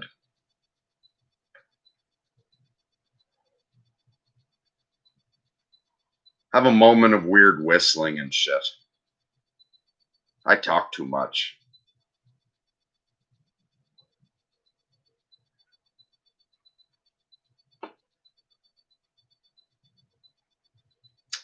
Fuck's sakes. I say I talk too much, and then someone writes something that should be read. Fine, I'll read this tarot for self-knowledge, because, yeah, I'm coming across pretty grumpy, and I read a zombie story, so you're right. Let's improve some people's vibration here. So tarot for self-knowledge says, I'm listening to Merc while looking out at a bay during sunset. The freshwater springs are mixing with the ocean, forming road-like structures in the water. It's beautiful. Good night, Dust. Thanks for stopping by. And hopefully I'll see you at a Lunatic Patrol soon. That's one thing. There haven't been a lot of Lunatic Patrols in a while. But I do want to start doing more of those soon, even though I'm worn out. But good night. Thanks for joining us. It's always a pleasure to have you. Oh, Wobbit is Lapine. Okay. Fuck, I know who you are. How was I supposed to know Mushroom Wobbit is Lapine, though? Lapine. Okay, so see, I was right. The weird fucking childhood did make an interesting person.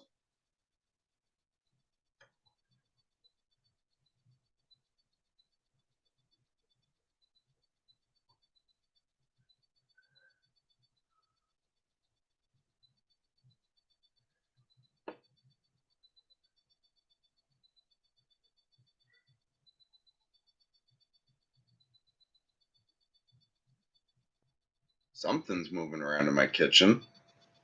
Bigger than a bug.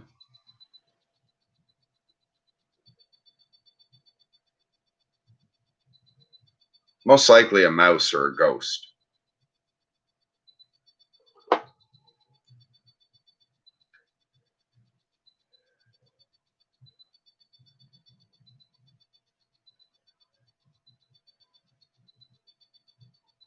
Although I guess Wobbit and Lapine are associated with each other, so there was that clue.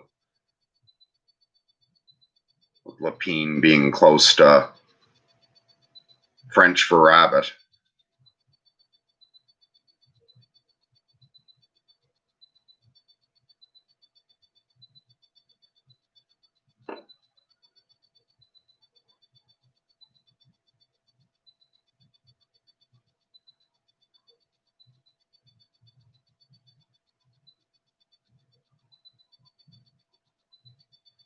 Oh, okay, this is interesting.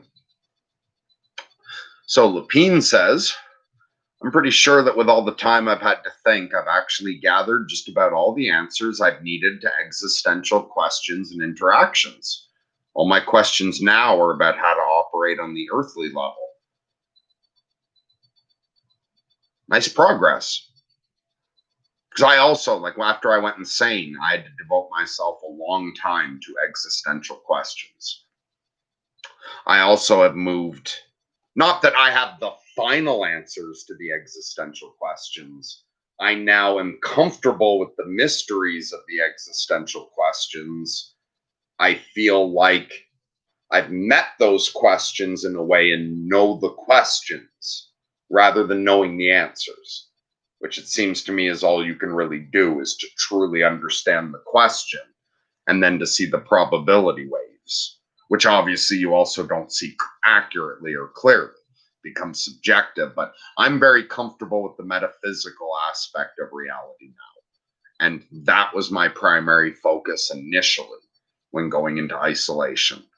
Also, at the moment, most of my questions are about operating down on this level recently. Enjoy your snack.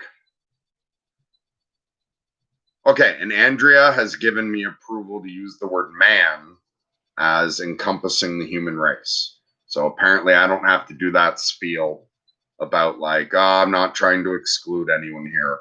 Andrea approves of me using the word man in that old-timey fashion that means human. Thank you, Andrea.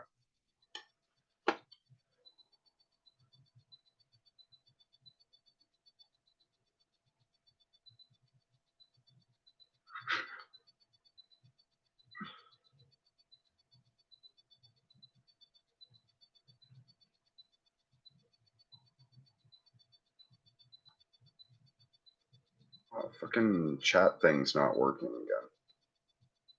Okay, wait, here we go. So Lapine says negative self-talk is the first thing that needs to go for mental health. Yes. Well, it needs to be, I would say maybe examined first, because some mental negative self-talk is accurate. Like we do actually have that little fucking Jiminy Cricket inside. So I think it needs to be examined, and the unwise negative self-talk needs to be abandoned. But the wise negative self-talk, for example, I'm not accusing you, Lapine, of lying, but many human beings lie. And so if you lie on a regular basis and you observe any negative self-talk that says you're a fucking liar, why should anyone listen to you? Then I wouldn't actually say that you need to like get rid of that. I would say you need to listen to that, correct the behavior, and then once you're not lying anymore, you might notice that phrase still comes to your head because the neural pathways developed, and because sometimes even when we correct a problem, we continue to feel guilt about it.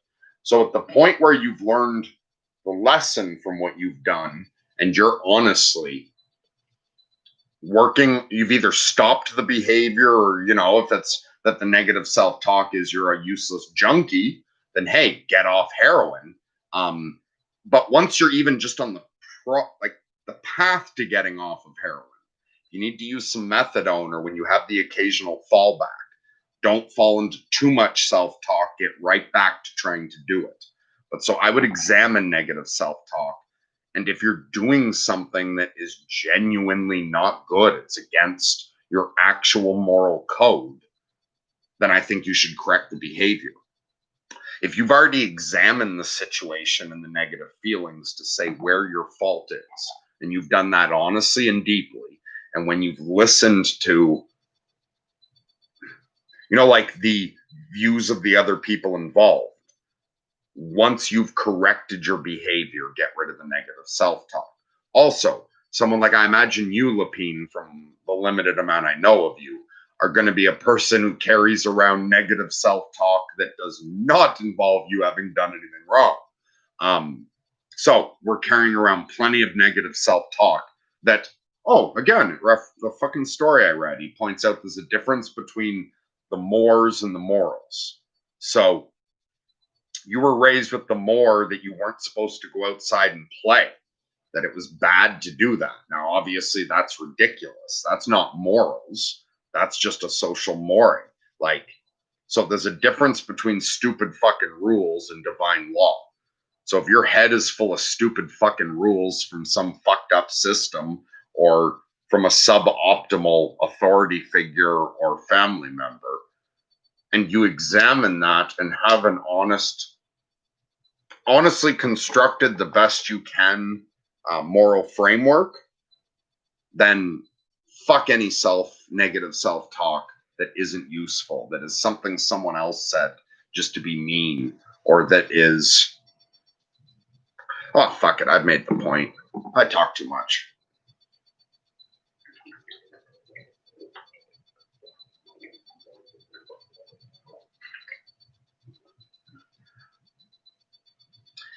Andrea is prompting me to plug Lunatic Patrols.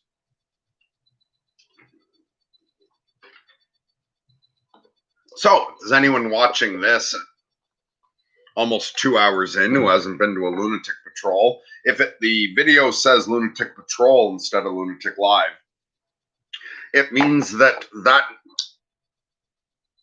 at some point the same day as when it went up, I'm going to be hosting a Zoom party.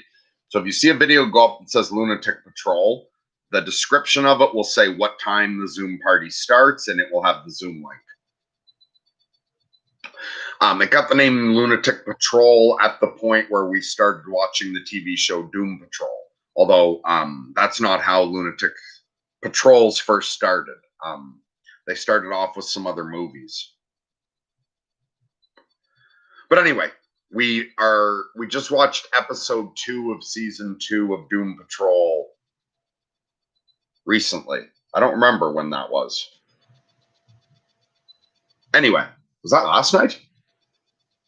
Fuck, time's weird. So sometimes we watch an episode of Doom Patrol, and we always do Doom Patrol at 9 p.m. so that it's in the so it's good for the people in the time zone who started watching that show. But if we're not watching specifically Doom Patrol, we're just doing some movie or something else, the time will vary. But the time and the link to join the party is always in the description of the video. And basically, it's like it's like this nonsense, but with other people. And we get the most interesting fucking people to this group. Because you got to be a strange person to be 2 hours into this shit. Like, to listen to me talk, you're not fucking Solomon Grundy. You're not just some average person. Although there's no such thing as that.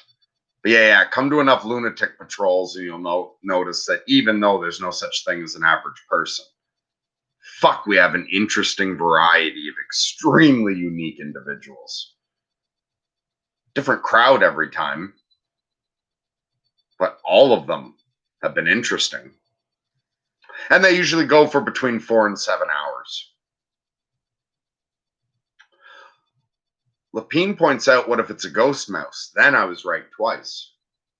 And I wouldn't mind a ghost mouse. At least it won't shit everywhere and it won't chew up my old comic books, right? Most of the ghost phenomenon I've ever had has actually been in the category of the kinds of signs that are for the friendly ghosts. Like, I'm insane, so obviously I've seen some I'm both insane and a magician, so obviously I've seen some frightening things. But the majority of the things that haunt me or come from other worlds are quite friendly with me, actually. I like having ghosts in a house. Makes it homey, right? Like, my great-grandfather died sitting in the other room, and he's the one who built this place. So I like to think he's around time to time. And someone else died sitting right about here, accidentally shot themselves in the head. And that's not euphemism for a suicide, because it's a group of people had been out hunting, and they came in and sat down, and somebody didn't check their fucking gun and leaned it against their shoulder, so the gun was pointed right at their temple, just casually slid their hand down, hit the trigger, and blew their head off. Which in this moment is reminding me, those of you who were at the Lunatic Patrol where we watched the Boondock Saints, remember the scene when the Saints are talking with Rocco and they're all messed up, like they're having this great time, and then someone slams their hand down on the table and the gun goes off and blows up the cat? Like, how startling that scene was when just suddenly the cat blows up. Imagine how fucking weird it would be to just be hanging out with a couple people. All of a sudden someone's head blows up and they're dead. That would be intense.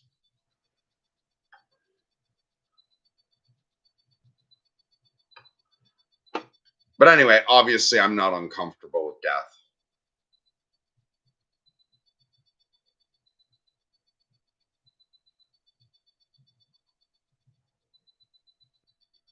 And yeah, Dust and Grizz were pointing out, they're like watch parties with slick branding.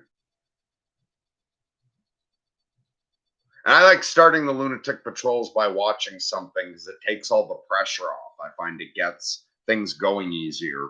And that fiction's very powerful. I find usually if you start with fiction and then get into a conversation, that the conversation's more interesting. And like tonight, I started off reading that bit from that zombie story just because I felt like using a zombie thumbnail. So I looked for a zombie story until I found one that had interesting parts. And this time, at least I prepared enough where I like flipped through the story and just folded down some corners of parts I wanted to read. But I did that just very last minute before going live. But repeatedly tonight, just as I've been rambling about nonsense, there's been something from the story I could reference. So that often happens with, especially, and I pick the material, the movies and TV shows, I don't just pick randomly. I either go with like weird gut feelings and mystical shit to let upper management guide me to what to be watching, or when I am using my monkey mind to figure it out, I think of things that are powerful to me emotionally and that I expect to inspire interesting conversations. Movies that hit archetypes that tend to come up in discussions among our circle anyway.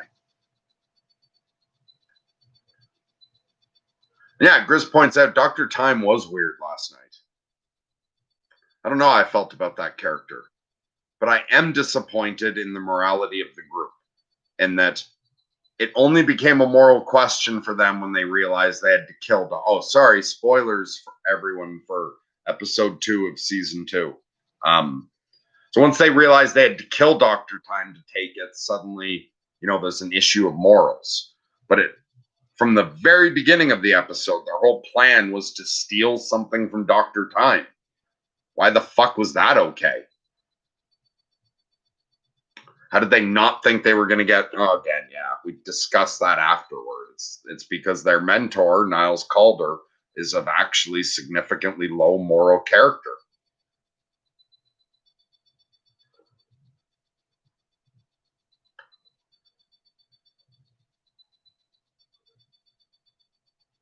And Andrea's just realizing that she has been to a lunatic patrol.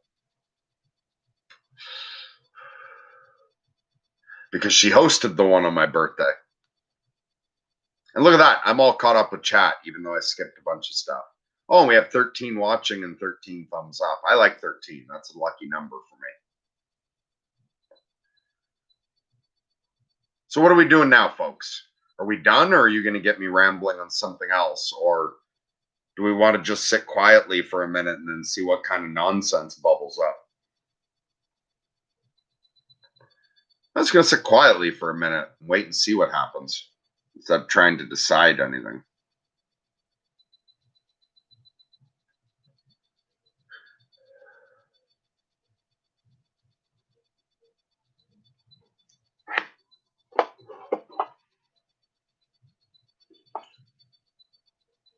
Good night, Kevin. Love you too.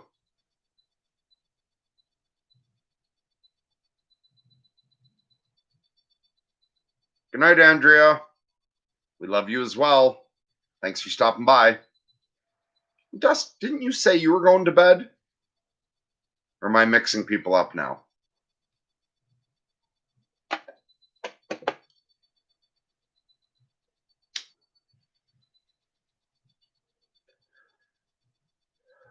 Welcome back, Shane.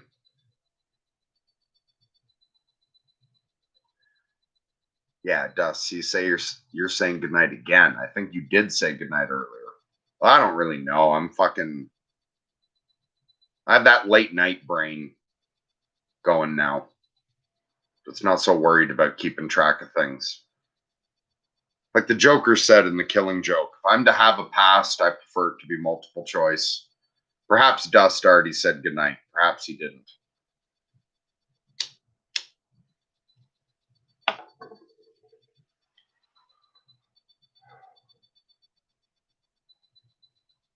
Man, what a strange world we all find ourselves in.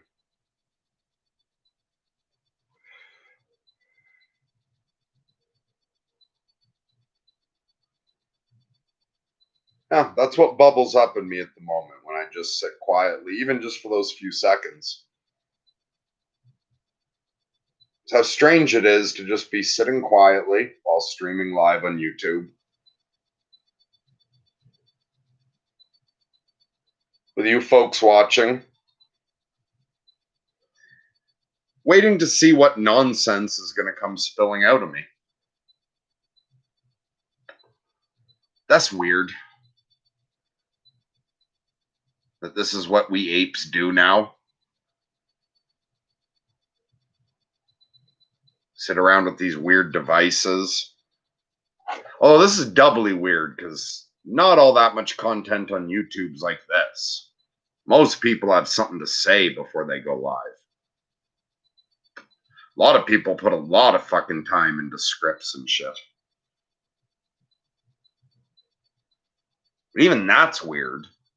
That we all sit down and stare at little panels and observe things each other says. Right, like zombies devouring each other's brains.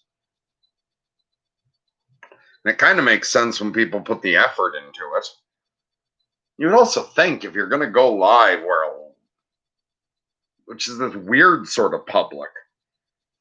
You have no idea who's watching. The fact that I am so comfortable with just going live with nothing planned at this point, that in itself is strange.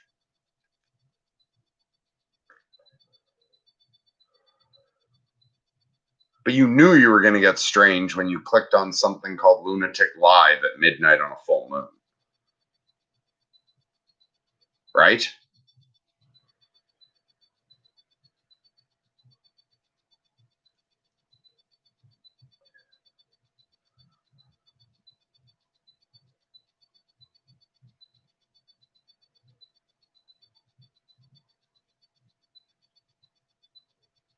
Okay, so Shane says, okay, just thinking morality more. What was all the problem with Niles? I know he did the whole lying to everyone thing. Was there more? Okay, not only did he lie to everyone, but even to say that, like, is there more than lying? If someone's lying all the time, then, like, read Sam Harris's book on truth, read chapter 8 of 12's Rules for Life. It's like, that's how you fuck the world up. So even just the question of, I know he was lying, but is there more? That seems almost to undercut how bad lying is. Because lying is polluting the other people's brains.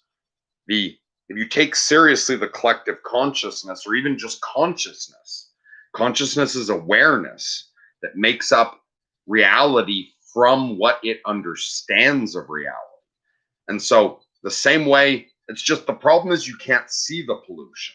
If there was a visual component to lying, the way there is to dumping sewage in a river, we would be horrified to observe what our lies do to the world. It corrupts reality to lie, first of all.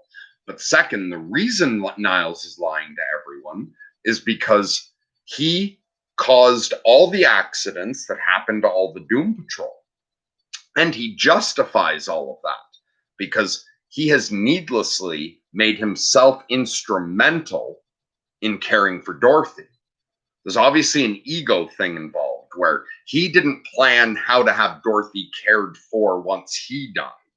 He's all narcissistic and arrogant where he's the only one who can save the world from the dark potential of Dorothy. And so anything else, therefore, that he needs to do to live longer, he justifies morally. So he caused the accident that put Cliff as a brain in a fucking robot, and he murdered Cliff's wife with that accident. Like, he's destroyed people's lives, he's caused people's deaths just to find his own path to immortality. And while he says he's doing that for the greater good of protecting the world from Dorothy, there's other ways to do that. He's doing it in a strange narcissistic way. And then, I guess, yeah, you weren't at the episode, but in the episode 2 of season 2, he realizes one way to possibly live forever is to get this special fucking magic continuum shit. And the only person who has it is someone called Dr. Time. So they just start planning how to steal it from Dr. Time. And there's never once any question of why did they have the right to steal that. So it seems like the morality that Niles has established for Doom Patrol is you shouldn't kill people unless you have to. Plus, he breaks even that rule often. But because Niles is self-centeredly building a weak fucking morality around the most important thing is for him to survive, he's done a whole bunch of other clearly immoral things. And because he does so many immoral things, he has to lie all the time.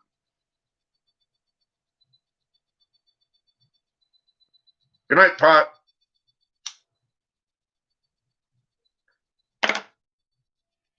Okay, Lapine's saying old-timey Appalachian wisdom.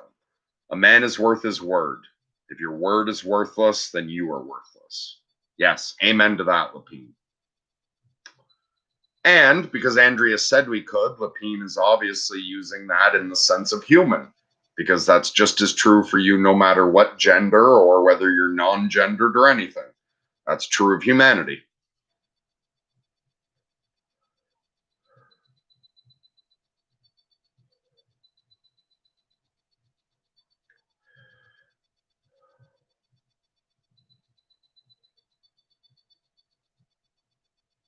All right, I did over 2 hours. I feel very comfortable wrapping this up at any point now.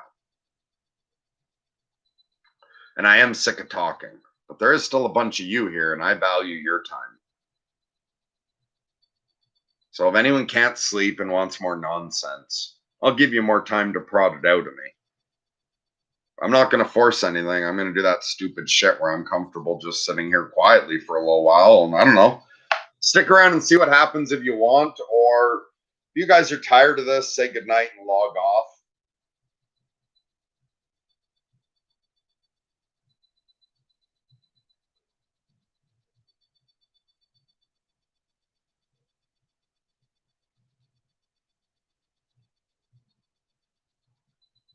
But if you are someone who joined late, I thought the story that I read at the beginning actually had a lot of really cool shit in it. So I think the first half hour of this live stream is much better than the last. So if you joined somewhere later in and you like zombie fiction, check out the first half hour of this.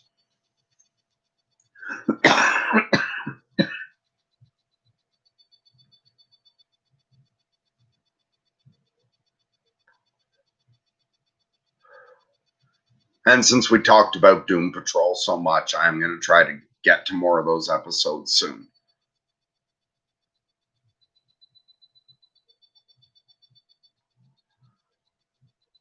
All right. Good night, Shane. I hope you sleep well. Glad you found the message powerful tonight and it was worth your time to stop in.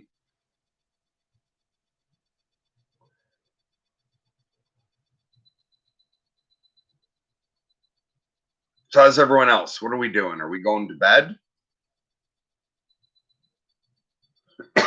Well, not that I'm going to bed when I hang up. But are we wrapping this up now? Because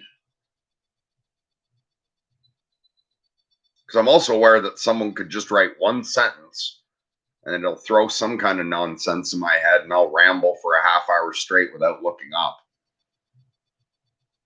Right now, it feels to me really 50-50 as to whether 5 minutes from now I will be just launching into some long rant about something or whether I'll already be done streaming.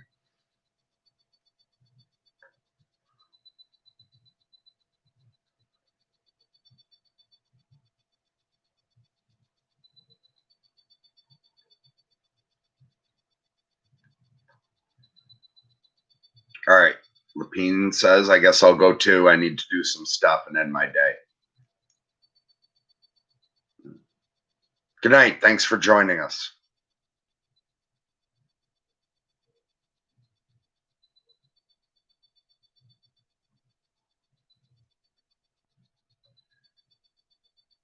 And so I don't know how many Lunatic Lives I will do between this full moon and the next one. I'll definitely be back at the next full moon, closest midnight. And there's been a lot of work, like restructuring behind the scenes kind of shit. It's been a lot to deal with, both with the channel and in life. And I'm worn the fuck out, so I'm going to have to slow down this month, I think. And I've got some other shit to deal with. But if I can do it without pushing myself too hard, I think I'm going to try to do a Lunatic Live every now and then, especially until we get the new Sorting Myself Out unveiled. And I'm going to try to do Lunatic Patrols a little more often, but no promises. I'm hoping to get some stuff out, but I've been pushing myself pretty hard and I got to do more self-care. So I don't know. We'll see what happens.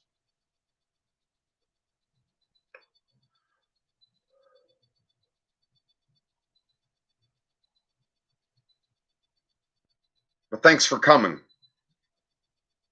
And especially thanks to those of you in the audience who come to the Lunatic Patrols. I guess that's also what I find doing these live things harder now in a different way. In that I've gotten quite spoiled of doing quite a few like private sessions with people. And quite a few of these Zoom parties now. And those are much more enjoyable than talking at a camera like this. It's much more fun for me to actually see the people I'm talking to and to hear stuff back from them. I find face to face, even digitally, more interesting than reading text. So the more interactive shit, doing tons of private sessions and doing lots of watch parties, has spoiled me a little bit. But I'll try to keep up with both. I'll try to not just do lunatic patrols until the next full moon. But I will admit those are more fun for me. Also, sometimes I appear on Grizz's D Live. I forget what it's called. I call it Grizzovision in my own head. But it's called Grim Grizz or Grizz Grim or something. Randomly, I just pop on his D Live. I have been on that a couple times since the last full moon. And in the future, we might put up some clips from those. So there might be content in the future where you catch anything good if we have the man hours to do the editing. But if you are not subscribed to Grizz's D Live, check our Discord because we post in the announcements on Discord. Yeah, if you want to make sure that you're aware of anything, lunatic patrols, when I'm live on YouTube, because the notifications don't always go out, or if you want to know when I appear over on Grizz's D Live, if you join our Discord, which the link is in the description, I post in the announcements every time an upcoming live video, a lunatic patrol, or I appear on Grizz's. So if you like my nonsense that much that you want a notification every time I'm live somewhere, you can join our Discord. Plus, even though I'm going to have to slow down with this a bit over the next while as well, the private sessions, I can't be working 16-hour days the way I was for a while there. I am still doing private sessions. And so if completely free, I just do as many as I can. If you want to talk to me for whatever reason in a private one-on-one session, you can message me directly by joining our Discord. Shane says, okay, what are your thoughts on stretching the truth? That sounds to me like you're just trying to see how far past you can get. If that's the focus of how much am I allowed to stretch towards dishonesty, then I don't think you're like thinking of it in the optimal way. Because when you try hard enough to be honest, what you realize is like, oh shit, language is so limited. Also, you realize like, fuck, I don't actually know anything. I'm constantly interpreting reality, and memories are false, and you mishear things, and you forget things. And so, first of all, you realize if it's the truth, the whole truth, and nothing but the truth, you don't actually know it. So you stop trying to tell the capital T truth because you realize capital T truth is beyond me. That's what I seek, but it's beyond my understanding.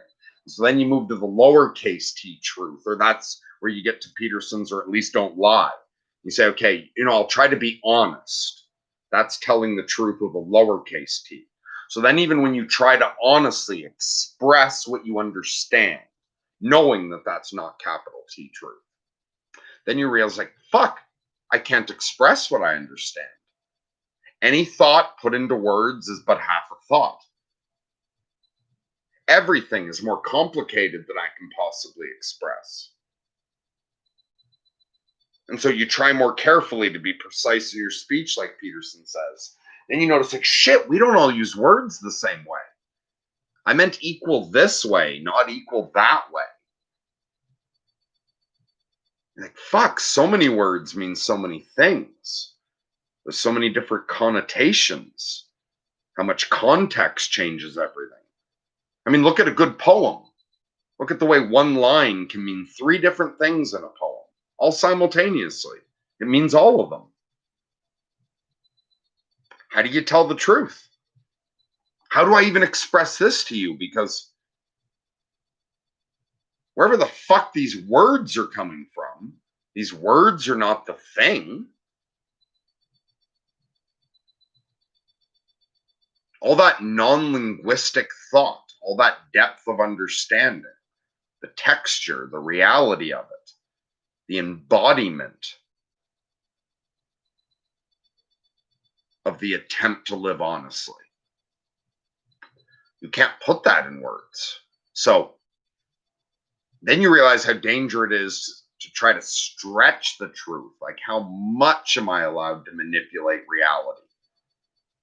How much can I pollute someone else's mind and still technically be telling the truth? So I can say that I'm honest. It's like, fuck, we are such flawed beings. So it's like a safety rail to say, well, I'm not even going to push that line. And again, telling the truth and honesty isn't the same as openness. It's not how much you reveal. We always have the right to remain silent. You don't have to inform someone. Someone asks you a question, you don't have to answer. But lying always seems like the wrong thing to me.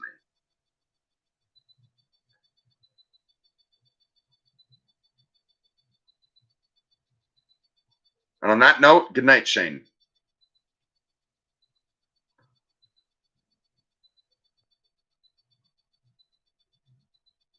The other nice thing about DLive, by the way, to go back to what I was saying before, is that on DLive, Chris just plays music when we're both tired of talking for a few minutes. And that's much more fun when you can play music anytime you want. But my computer can't run DLive, so I can't use DLive. And the only way I can see Grizz's show is to participate in it, because that's just me joining his Zoom link.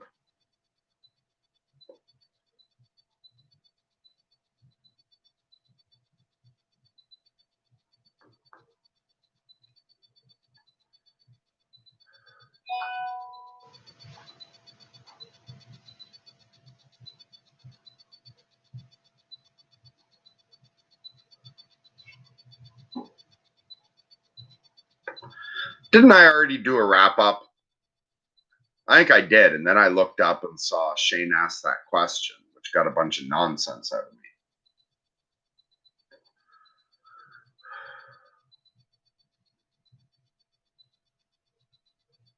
So I think I already did a wrap up, which means I can just end this stream at any time suddenly. I'm still not sure what I'm going to do.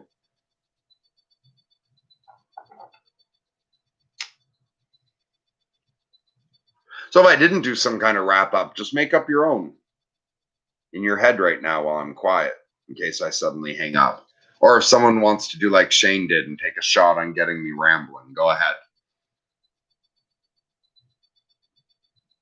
But I think at this late hour, we're down to the quiet people watching.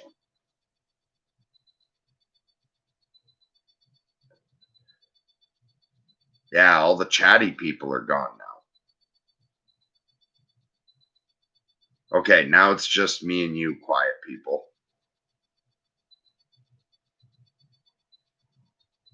Is it? Is anyone still here who's already commented? If you haven't already commented, feel free to just not comment. I'm just curious. Am I just with the quiet ones now? Am I just with the mysterious ones that I don't know who you are? Are all the familiar faces gone? And if so, do we need to take this opportunity to discuss anything amongst ourselves? While all the fucking chatty Cathys aren't here? Yeah, but see, how does a silent person let me know what to ramble about? I guess psychically. And I do often feel I pick up things psychically from people watching. It feels like that part of my brain's really tired. We did do a lunatic patrol last night. And I remember last night's lunatic patrol, the logical part of my brain that loves to play with thoughts and change frames and quote people and shit was all tired. And it was the mystical side of me that was much more active. I'm remembering more now. Yeah, last night's party after the show, when we hung out for a few hours, I was often talking to people about their fucking energies and like what I was seeing through my third eye or whatever. So now that part's all tired from last night. But if anyone who's one of those silent people wants to try to communicate telepathically, we can see how it goes. But I feel like that eye is fucking all sleepy and too blurry to see right, even though I'm mixing metaphors here of thinking of hearing your thoughts and talking about a third eye. You know what I mean? The third ear thing.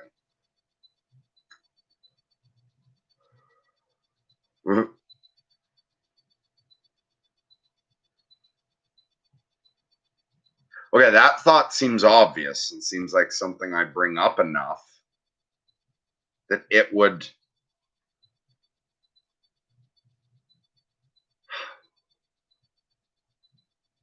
That feels like too obvious a question.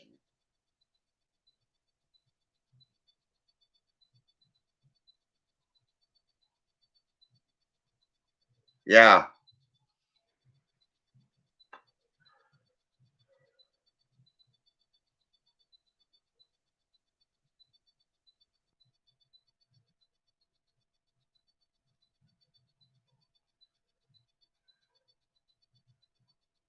Okay, so if you're one of those people, because I think I just picked up something there and then something else.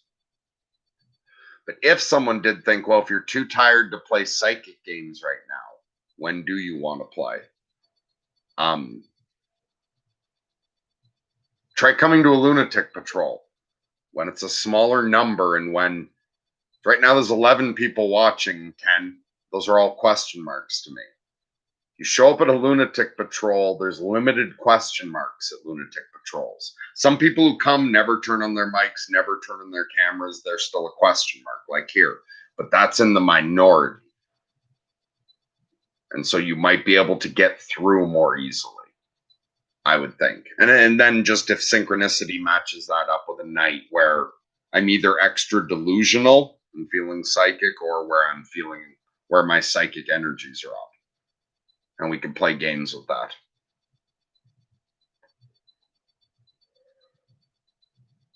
But then with the way synchronicity works anyway, those games never prove anything. Because synchronicity is weird enough.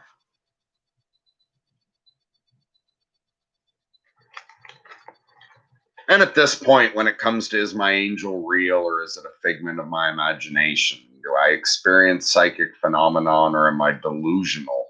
And my delusion is that I experience psychic phenomenon.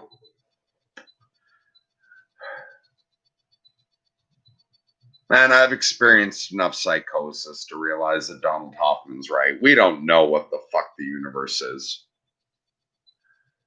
I'm not even that concerned anymore about whether this shit is delusional or real. It's better than the way reality was before. It's better to act as if it's real, while always keeping in mind the perspective and being aware of my internal atheist subpersonality. Like encompassing everything, being aware you don't know, and then you realize you have to act as if. When I act as if there really are fucking magical energies and a god and life after death, it's better.